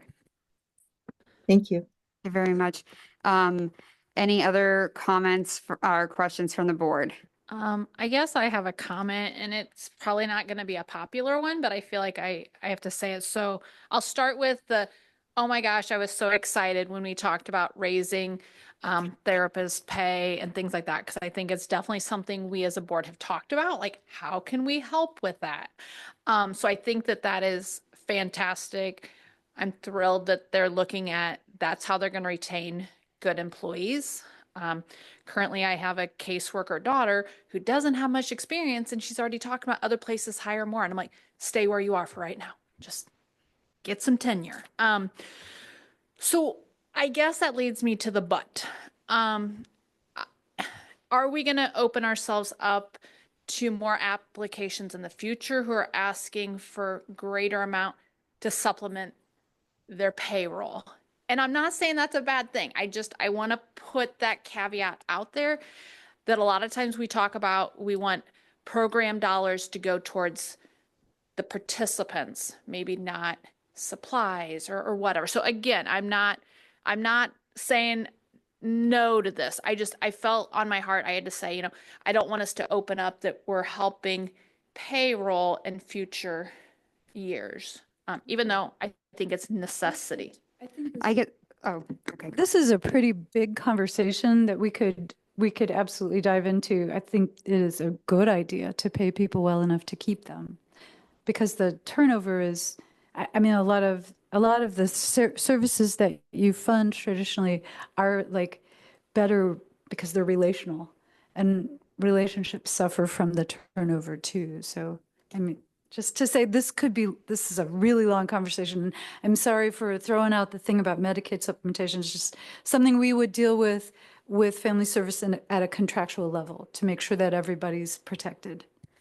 I would just say that, a lot of the things we do fund for agencies is personnel costs. So, as cost of living goes up, funding requests will go up in line with that. Obviously, that's one of the reasons why we ask for agencies to have other funding sources. And that's one of the things we do look at is if they have other funding sources. The other thing I would say is last year, there was a substantial cut for a lot of these programs. And that is another reason why a lot of them are asking for a higher amount as well to kind of, hopefully go back up to a level that they needed to sustain themselves. So obviously we're going to make some difficult decisions in the next few meetings, but that's just how to kind of give more context to everything. Yeah, I want to add something else too. I've been trying to get it here. I mean, we voted on this strengthening the behavioral health workforce as a priority for our funding for this year back in the fall. So I think that maybe was also part of the time to have this conversation. But, quality care to participants involves like longevity of staff too. Like if a person continues to lose their therapist, I have people who see me for therapy who are still processing the fact that they have lost therapists. That's, it's a really important part. And, there are other applications that are going to involve this conversation too. So I agree. It's a much bigger conversation. Jane, I thought I saw that you were lit up. Oh, Emily, go ahead. Oh, so I just wanted to underline, I think it's a tension that I've been thinking about for a minute. I just want to thank Jane for bringing it up. I think it's a important question and a thread that I want to be following through. Because again, I'm new to this board, but I just want to thank Jane for asking the question. And truthfully, it probably would not have caught my eye if I didn't see the 378% increase. If I went through each one of these applications and like you said, John, if 92% of it goes to the administrator or whatever, then I'd be like, well, why am I belly aching about this? But I think I wanted to put it out there because yes, it is one of our priorities. But, I'm always worried about that slippery slope. I don't want people next year being like, hey, we can give everyone a raise because the mental health board will support that. And again, I'm not saying that is what Family Service Center is doing, but I wanted to say it as a group because we have a lot of decisions to make, and there's going to be decisions we're not going to be able to fund everybody 100%. So again, maybe it'll be 278, not a 307, so just, I wanted to share that feeling I had. Thank you. I don't want to extend this much longer. I just want to say that I agree with you, Jane. The fact that we do this to our society is that's the problem. We don't, how can we have a healthy community or society if this is how we fund it? Any further comments or questions for this application? All right, seeing none, we will move on to the next one. Leon, take it away. Thank you. Family Service of Champaign County is applying for funding for the Self-Help Center, which is a continuation of a long-standing program for a greater amount than the current contract. They selected the priority closing the gaps in access and care and justified that choice. The proposed services are database on self-help or support groups and their activities, 12 lists organized by theme on public bulletin boards, quarterly newsletter and other support for group leaders and members and professionals, self-help conference every other year, not PY26, but PY27. In case this would be a 2-year contract. Small grants for support groups, which is new. In the staff review, you will see that compliance or eligibility concerns have been resolved. The agency's CLC plan would benefit from review and update. Particular strengths of the program are its advisory council members with lived experience and acknowledgement of the powers of peers.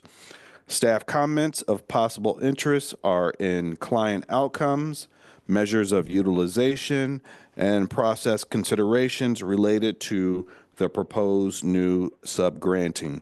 The board reviewers were Elaine Palencia and Emily Rodriguez. Okay, this is a unique program. It helps people set up self-help groups if they can't find them. And once that self-help group is set up, if it's not working right, they help with that. And so the advisory council, of course, is going to be people with lived experience because they're the ones who are leading the self-help groups. A couple of things that occurred to me is this application is very light on demographics. So I don't know who goes to the self-help groups by, demographically, really.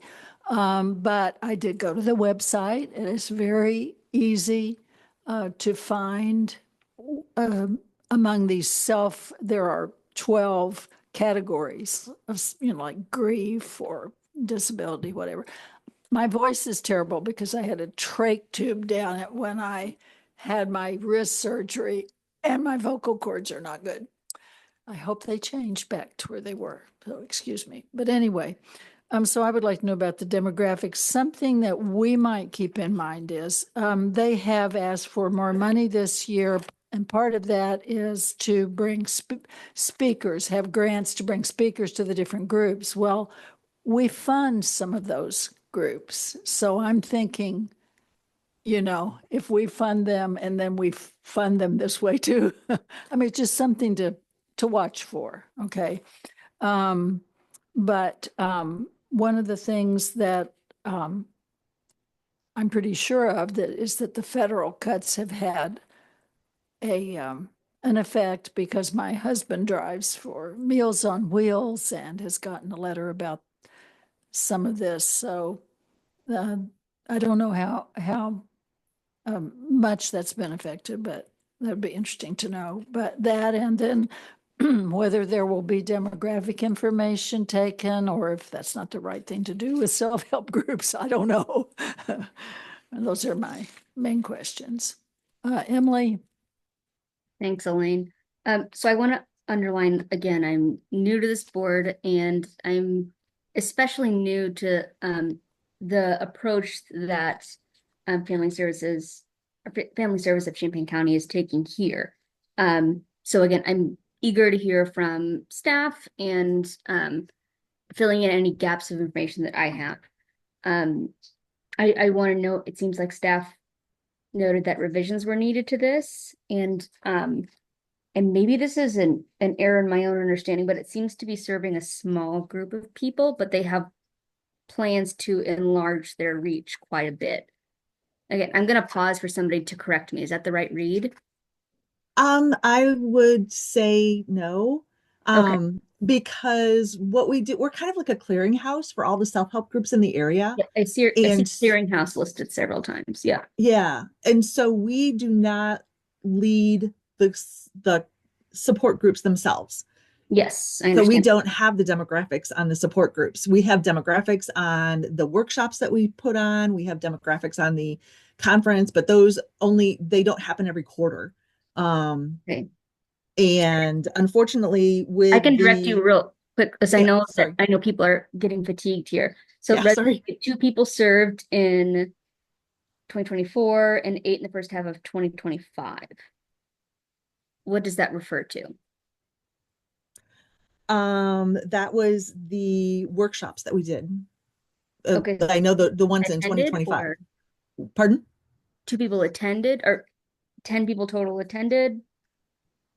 Or I'm so sorry if this is a really basic question and somebody can please step in if I'm being goofy and not understanding something. Not basic. I think this is a really good question. I Okay.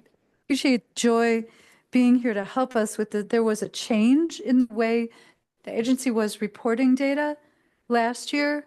So it could be because of that, but I think what we have asked is for people to be reported, but they're reporting groups. It could be as simple Okay. as, is that all it is, Joy? I think it is a difference in the way that we are reporting things, yes. Okay, and will that be a part of the revisions that you'd be issuing to the report? I'm looking at, I think, recommendations, process considerations and caveats. Yeah, I think we didn't ask for a revision to that, but I think that if the agency can do that, they have changed the way they were collecting data Yeah. previously. So that's a good question for them. And I've got like the physical and then I've got this summary here. There's 10 people. And again, I'm really happy to defer to Elaine here because I know she's served on this board much longer than I have. Let me, I did have something else. And also another tension, I guess maybe is I just want to note, maybe for everybody tracking how much I know, I'm still kind of following the thread of participation in Medicaid programs and like not doubling up on funds. And now we just talked about that a little bit in the last review. So I guess that's just something that I'm paying attention to and trying to figure out. I just wanted to note that. Okay, for the self-help center, the only other income is whatever we charge for workshops and conferences. So there's no billing, any insurance whatsoever. And we try to keep that cost down to a minimum. So pretty much we just charge enough to pay all the expenses. Okay. And yeah. Can I hear, I know we want to keep this moving along and I'm so sorry, Molly. I know you've got us on a 5-minute time budget. But because I'm new, hopefully you can give me just a little bit of time to adjust here. Joy, would you mind talking to me about your outreach efforts? Okay, we go to a lot of different events as vendors. Just this last week, we were at the University of Illinois McKinley Center Special Populations Health Fair. We go to, we're a part of the Ebert Fest, the AIRS. We work with AIRS with that, and Disability Expo. And so we go around to a lot of different places to let as many people know about the different self-help groups that are available in the area. Mm-hmm. And just to help support the self-help groups, the coordinator does her best to try to go to the different self-help groups and just talk with the people and let them know that her support and the support of the self-help center is there. Okay, so you do have a program coordinator. Yes. Okay. And how long has she worked there? She started in July of last year and she is absolutely amazing. I am so excited for what she's going to be doing. Oh, wonderful. Okay, that concludes my questions. Thanks. Okay. Are there any other comments or questions? I guess this is not really, it's more of a comment than a question. like the self-help center has been around for a long time. Like when social workers are getting trained, and sometimes we we want to learn about how to do social work with groups. So like the number one place that social workers go to like learn about what are the groups in the community is the self-help center. I used to work for a university organization, and we listed our support group for survivors of sexual violence in the self-help center. And it was a major way that people found out that the group exists. I think also like support or self-help groups are a way that really centers like individuals with lived experience leading their own support process.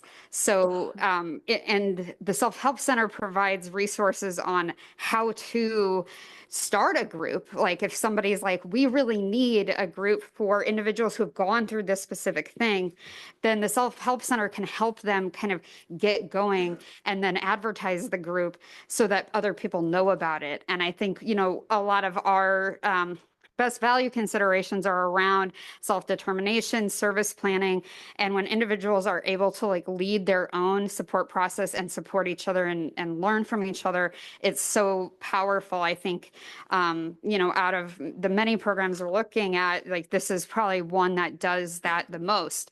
So I just wanted to comment kind of a little of my knowledge historically on the center, because it has been around for a long time and meets a very specific need. Are there any other comments or questions?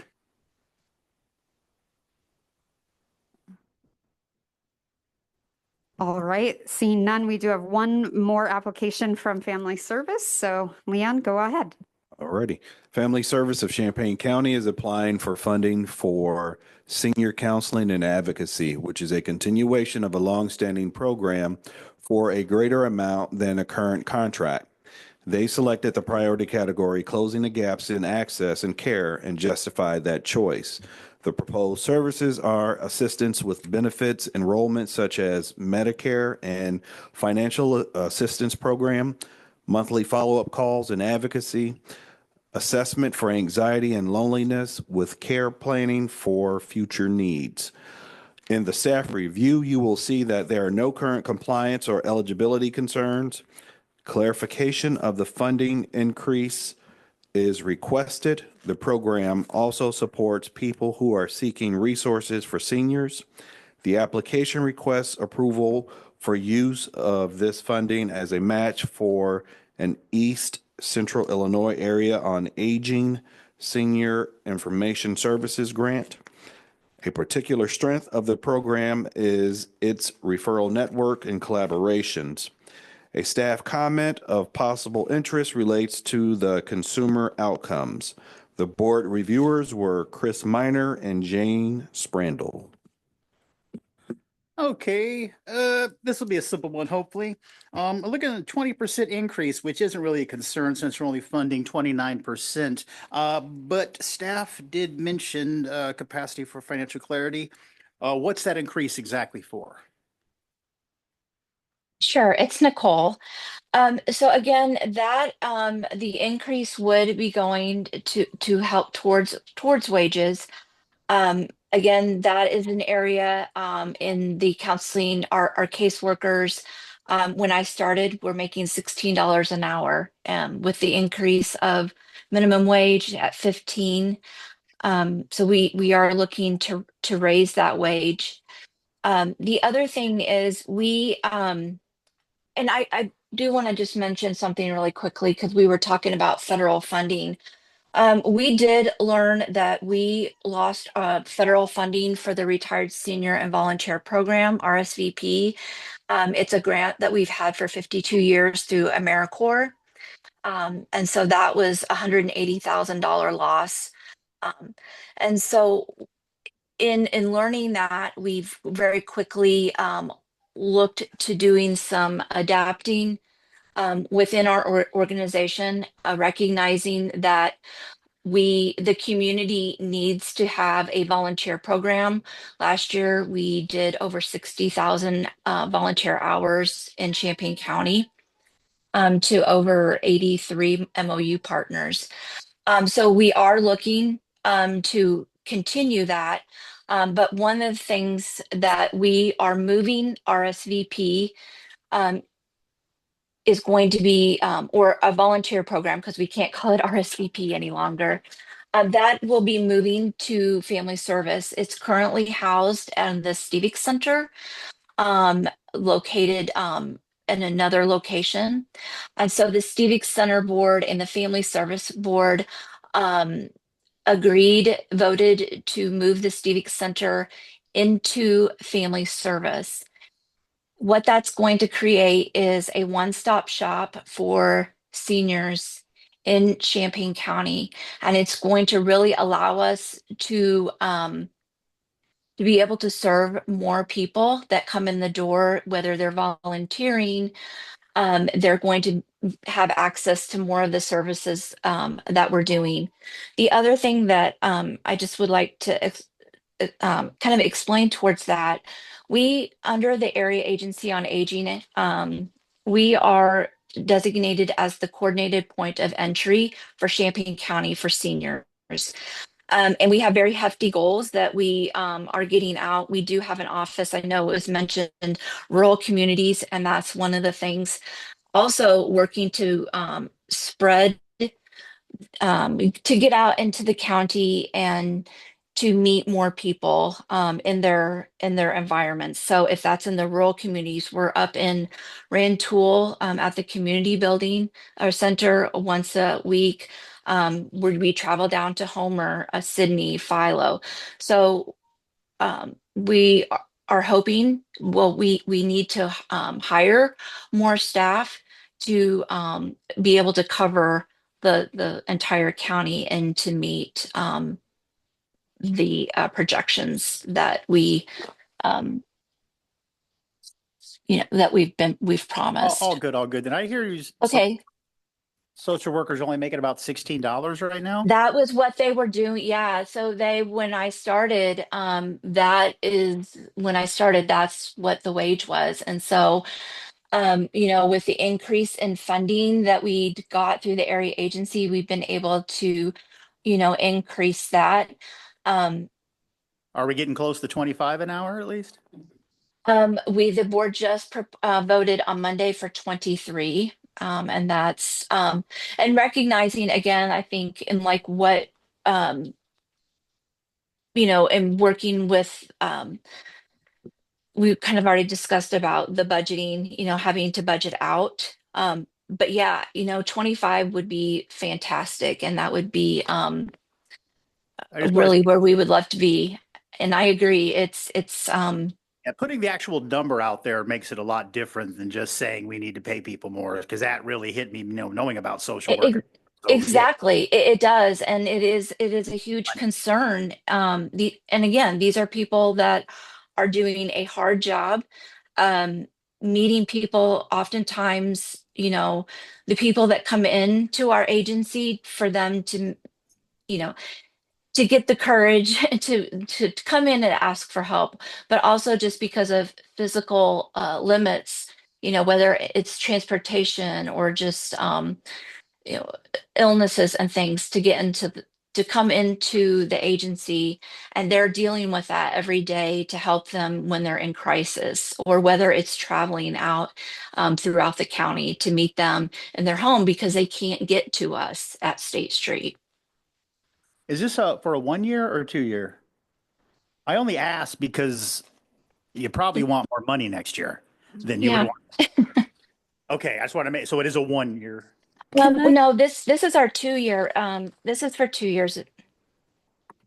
I'm sorry.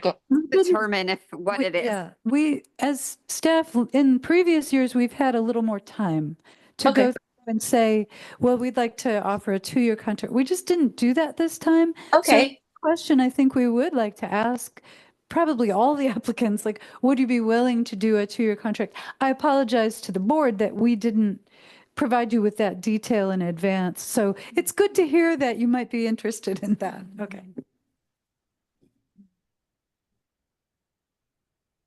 All right.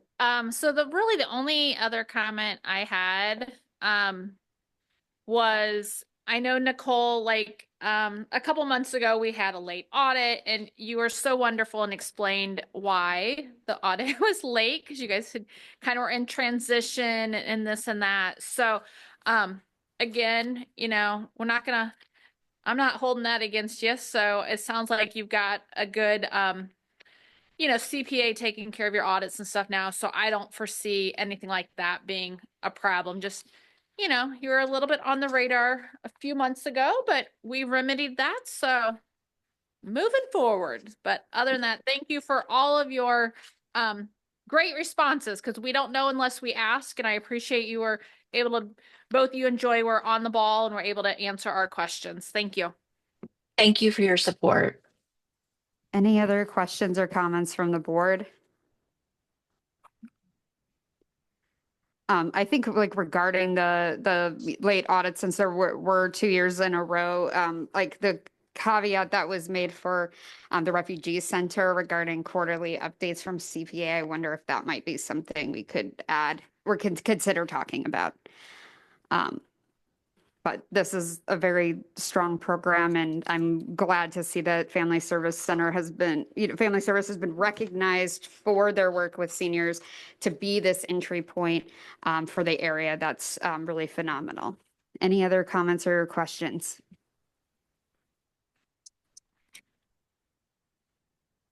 Right, seeing none, I do want to take a temperature check. We have 2 agencies and 4 applications left. If we save them for next time, then we'll have 9 applications and several other questions about audits. So I just wondered where everybody stands on how you would proceed. I want to ask, is anybody here from Promise Healthcare? Okay, so okay, is anyone here from Races? So I propose we do Promise and stop there since Races Right. hasn't been waiting for. I don't know if they're on the Zoom. It's not Jaya. Jaya, is it? There are other people from the Zoom. We're gonna figure out if anybody from Races is on, but yes, we can move to Promise Healthcare next, and then we'll figure out that other question. So, Leon, take it away. All right. Promise Healthcare is applying for funding for mental health services, which is a continuation of a longstanding program for a greater amount than the current contract. They selected the priority category, closing the gaps in access and care, and justified that choice. The proposed services are psychiatric and counseling services for people with no other pay source. In the staff review, you will see that although there are no current compliance or eligibility concerns, the annual audits have been delayed. Some clarifications are requested in the financial forms. Service targets appear complex because they measure use of both psychiatric and counseling programs and report on all people served. But MHB funds 14% of this total. A particular strength of the program is its status as a federally qualified healthcare center, which allows access to various sources of funding. Underinsured people and those with no insurance can receive integrated physical and behavioral health care as if they were insured. A staff comment of possible interest is regarding the CLC plan. The board reviewers were Elaine Palencia and Emily Rodriguez. Your mic isn't on. Now it is, okay. So this Promise program has an interesting structure in that it's an integrated model for behavioral health and primary care, so that there's primary care patients can be screened at the risk of depression is mentioned. I don't know if anything else is screened for, but that's kind of a way of catching the mental health issues that a lot of times, you know, don't get mentioned. So that's a good part of this. They're asking for 9% more than last time, and that will be for increased salaries and an additional hire. One of the things the staff asked about was if the excuse me, psychiatric and counseling numbers have, are duplicated, like the same some of the same people did both. So I would like to know that. And apparently the referral time is better than the community, the general waiting 3 or 4 months. So that's a good thing. And in 14 days, 70% will be assessed, and in 30 days, 70% will be engaged. I don't know if I would like to know if there's another 30% that haven't been dealt with, or only 70% kind of stay around. We've had that conversation with some agencies. People come for help, but then they don't stay around to get it due to whatever their situation is. So I'd like to know about that. One of the things I really liked was I again went on a website and I looked at the pictures of the staff. And one of the things that we have talked about here is that people are more comfortable going for help to people who look like they look. And so there's a wonderful diversity in the staff that, speaks to our diverse community. And I like that very much. The thing about the late audits is this has been going on for years. And there's always another reason why, but I hope that can be straightened out, because it's, I think, been hard for everybody. And these services are so needed, and they certainly do close the gap in access and care. Emily, you want to take it? I want to do something a little bit different and allow, before I say anything, for those present, I see Lisa's available to answer your questions directly. All right. Because again, Elaine's been here a lot longer than I have, and so I just want to make sure that immediacy is available. If you've got any of that jotted down, Lisa. Just I wanted to address a few things.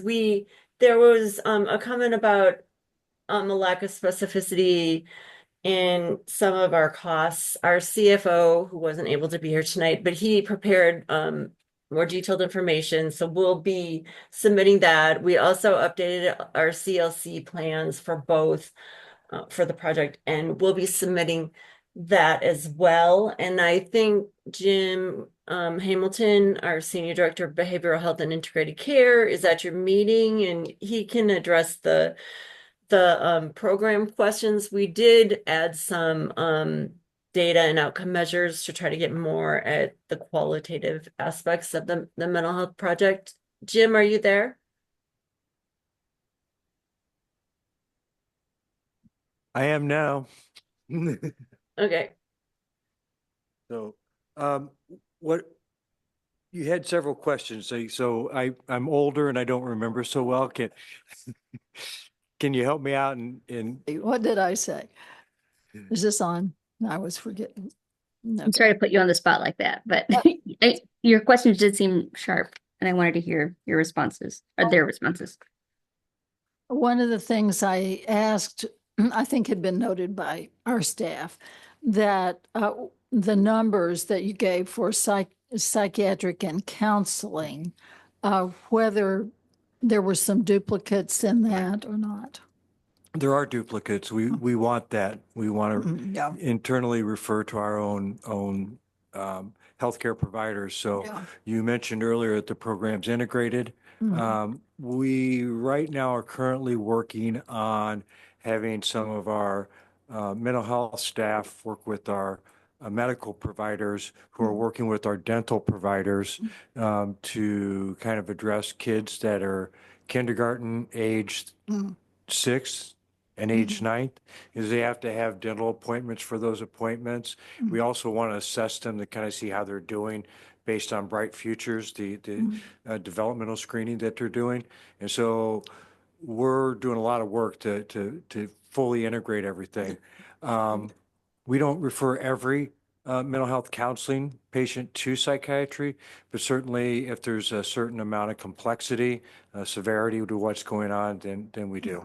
Yeah, just made it hard to know, how many were being served. I think another question I had was about, you said in 14 days, 70% are assessed of the people who are identified as needing care, and in 30 days, 70% are engaged. And I just wondered if that other 30% in each case, you still had to get to them, or they simply were not any longer in the path. That's typically people that'll show up and only do like one appointment and then for whatever reasons won't come back. Our wellness program, which is part of the grant application, is in there. They'll reach out to them, and so there's a certain amount of population that says, "Yeah, I'll make my appointment," and they don't. Okay, that's what I was thinking those numbers were about. Okay, Emily, you can go ahead now. Okay, thanks, Elaine. A couple things that I noted that I wanted to underline here. Our first, so it was the first time that I really noticed on question 12 how detailed the question was. Again, so like I'm learning not only about the answers, but also our process and how we gather information. So like just how specifically we get with rural areas, I thought was impressive. I also thought it was impressive that y'all track it, the data, and tie it to zip codes for quarterly reports. I thought that was impressive. I also just want to underline to the large and growing population of Hispanic, Latino, and Spanish-speaking residents, and probably work in agricultural employers in the area. We're everywhere. It's wonderful. So I was happy that you specifically highlighted there. I also thought it was impressive that more than 50% of the board of directors are patients of the health center. I thought that was interesting and a concept that I have been unfamiliar with. I guess like that people who are leading an organization can also participate in it, especially as a healthcare provider. Other things, I think this is less of a comment specifically for this organization, I guess more of an overarching. So not, again, I'm not saying laying out promise healthcare here. I think overall, so I'm also a program coordinator, and I think we can get a lot more specific in what we expect from outreach efforts. So for example, going to meetings, specific meetings, requiring that folks go to community coalition meetings. These are very basic things that we can ask of program coordinators. And I've got a lot more than that, but I guess I'm noting a trend in responses from the applicants that we've looked at. I think we can get a lot more specific about what we expect from outreach. So for example, in number 19, I'm seeing like we're expecting things from word of mouth. I think that's wonderful. Small budget to purchase media outreach and conduct paid advertising to social media channels and print media, etc. And I think it's great you awarded a Google ad grant. But overall, I think that's just something I'm leaning into and I'm paying attention to. I do think this is a good value for our money. I think that concludes my comments. And again, I'm keeping my eye on that clock. Sorry, Molly. It's all right. Lynn, was there something you were going to say? We do have a lot of specific special provisions about which meetings groups should attend. Okay. I don't know that we have actually required this one to attend coalition Well, I was at United Way yesterday morning and I was at the nonprofit community roundtable this Coalition. morning. So, United Way is a different requirement. That's Right. their own requirement for directors to oh, be we at don't get their. any money from them. I was just there Okay. Yeah, and again, I want to underline, I'm not targeting or like critiquing in any way. I guess I'm just noting across, I'm new to this body, and so Yeah. I'm learning about, I guess, not only just what you all are doing and your wonderful efforts, but also like what the trends are across other organizations. So I just want to I'm not being critical. I'm just See them in a lot of places that we didn't require them to be. Right. yes. Try to do a lot of outreach. And so I think there's some people here in on the board that I was out. I was out from September till February. I had a medical emergency. So I wasn't able to do that kind of stuff in the second and third quarter of the year. We're kind of getting back out there. We're kind of getting connected to people. And we think outreach is a very important part of our program. And we mostly talk about the outreach activities in well, we have some targeted things that we put in the mental health project, but in the wellness project is really where a lot of the outreach activities are. We are about to discuss that application, so thank you. I did want to ask, I was momentarily distracted, so I may have missed it. Did anybody ask about the audit stuff? No. Okay. I have a question regarding audit. So there is a quite a long history of late audits. And the last audit, I know you're on a different fiscal year.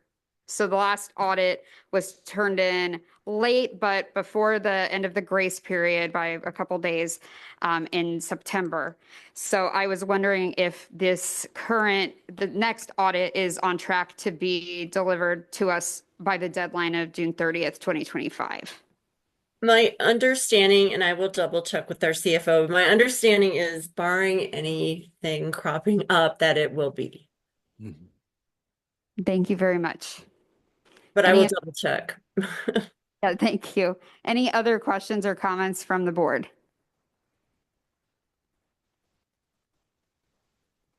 All right, we will move on to the next promise application, and some of our more systemic questions about the agency, we probably won't need to ask for this one. So Leon, I think this may be our last one for the night, so take it away. Let's do it.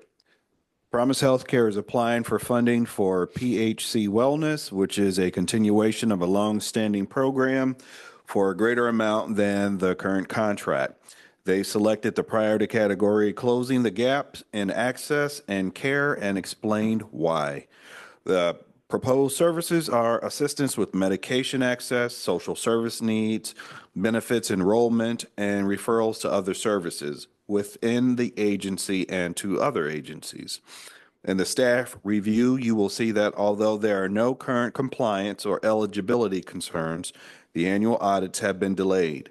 The budget and program plans are clearly connected.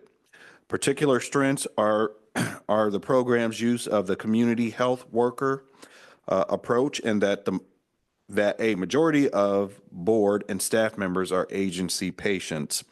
A staff comment of possible interest relates to the client outcome measures. The board reviewers were Joe Omo Osagie and John Paul Joaquin.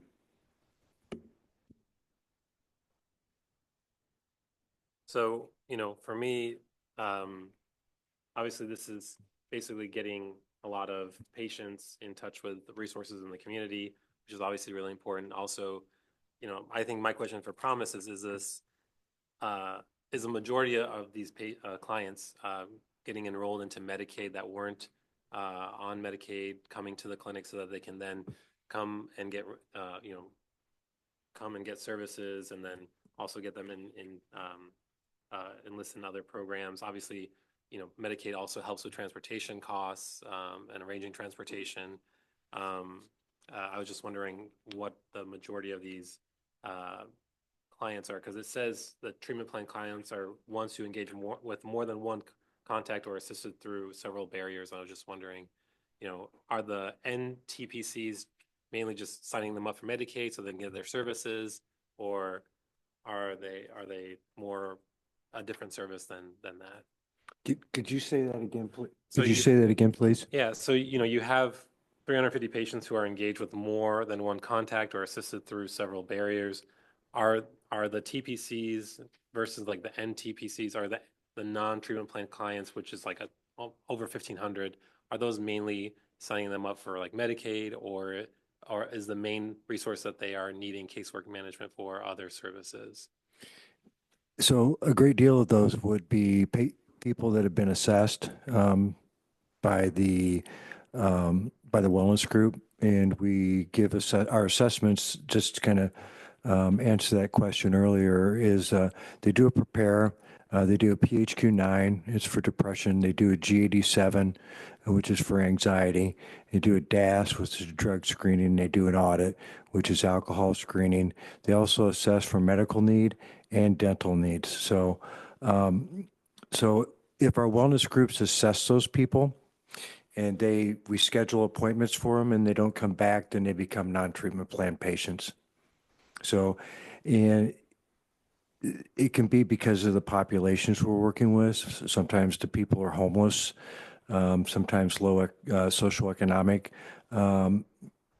reasons impact them, which is what our wellness staff tries to do, is to work on those social drivers of health. Yeah, some of them just don't come back.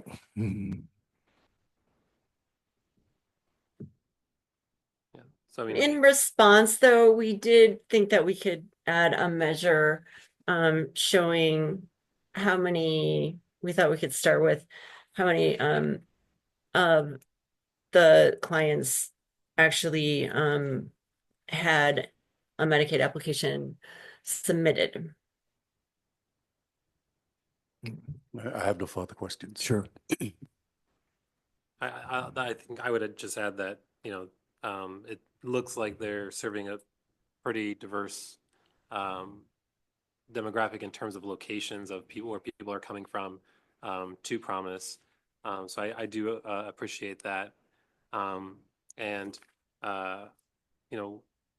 obviously, as we've talked about with other agencies, a lot of this, even if it could be covered by Medicaid, it wouldn't be viable, unfortunately, right now. One thing I wanted to add about the other program, just one last thing was, I do have a lot of patients that I end up sending to Promise for mental health and psychiatric services because of the lack of access anywhere else, even those with private insurance, just because the wait is so long to go to get psychiatric services, and some patients do not have the luxury of time to wait. So I really appreciate all your services. And the other thing I would say is, over the years, like since this program has been funded, I have gotten more and more positive feedback from families and children from Promise Healthcare than I've ever had. So you guys are doing a really good job over the last couple of years, and I want to tell you that you are doing a good job, and keep doing what you're doing right now, because it is working. So. Yeah, very awesome to hear it. Thank you. I mean, you're filling the gap. Yes, we're trying. I mean, and that's really when I worked at Parkland, you guys were filling up that gap that we did not have. Right. So there was one questionnaire in there about outcome measures for our wellness group. And so we might be able to pull together the prepare assessments that have been done, because that would, that gives a screening rating on social drivers of health, and then at 6 months or a year, reassess them using the prepare and see, because I think, we're helping people get access to food. We're helping people pay their utilities. We're helping people. We work with transportation to make sure people get to appointments and things like that. So we would expect that group of patients, we would expect them to have lower numbers in regards to that. I do want to say too about I've been with Promise 3 years, and Jim has assumed a leadership role in that time, and he has done a wonderful job of kind of changing things from being top down to bottom up, and super involved in our projects and leading them. And I think it's made the results better, so. Thank you very much. Are there any other questions or comments from the board?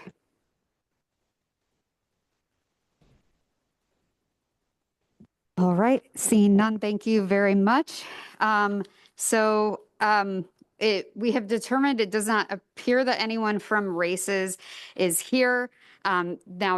There were other agencies earlier this evening where there was no representative here, so we could review those two applications. They may go quickly, or we can hold them to next time with our other kind of more complicated business. What comments from board on what you would like to do? No. Complicated is fine. Any other comments? I'm sleepy. I think we can stop. Sorry, Lynn. So I think some of the things that you all have raised, and it's very helpful for us as staff to hear what the board is interested in.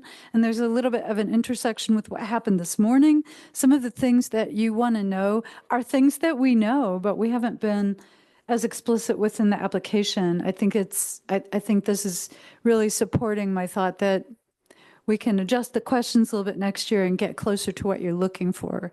And Emily, thank you for the questions around process, because your questions fit into this category as well. So, And just real quick, moving forward, can we, like, if people are here or on Zoom, can we move their organization up so like this gentleman doesn't have to sit here for like 2 hours and 20 minutes before he can talk? Or do we have to do it in a certain order? We've listed it in a specific order. Okay, Go all good. ahead, Lynn. well, it's also like, I love being flexible. I think that's great, but I have caught a lot of hell for that in the past. Okay, I mean, I will. I'm so sorry. For process, it is possible to amend the agenda at the start of a meeting. And again, like it seems to be a constant thread of communication that or a critique that we've had. We want to reward people for showing up to these meetings. Thank you, like that.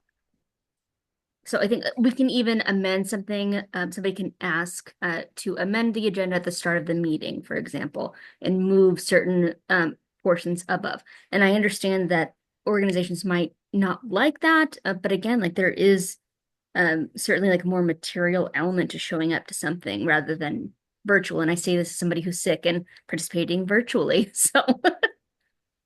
Yeah, I think, if I would say if there's a specific request to be seen earlier in the meeting, that's something I think we have done that in the past, but we could consider talking about anybody in person going before people on Zoom. But I think there's, pros and cons to that approach, because at the end of the day, to get through the applications, anybody who's at the end, has to wait till the end or can come late in the meeting. That's also why we publish the order that we are doing them in, so people can attend later if necessary. I mean, our county board meeting went until 10:30 last night.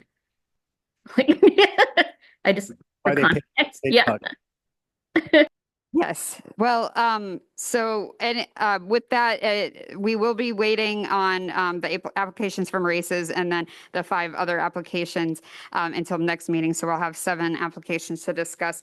The time thing was more of a seeing how long we were taking and then trying to move us along. If we were taking a really long time, I can figure out the averages of how long this actually took. But, we got a lot of more discussion kind of going in the later applications, which is understandable.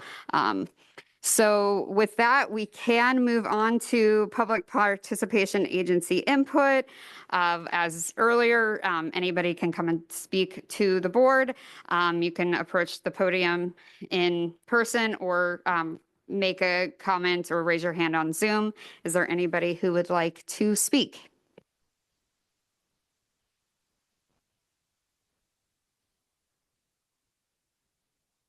It does not appear so. Next, second to last item is board announcements and input. Does any board member have announcements or input? I did just want to thank, there are several people still in the room and several people on the Zoom, agency representatives who stayed with us the whole time. That was very thoughtful of you. So, thank you for doing that. Any other announcements or input? All right, seeing none, we can adjourn. Our next meeting of the Mental Health Board will be Wednesday, April 30th, 2025, 5:45 p.m. in the Shields Carter Room of the Perkins Administrative Building. Have a good night.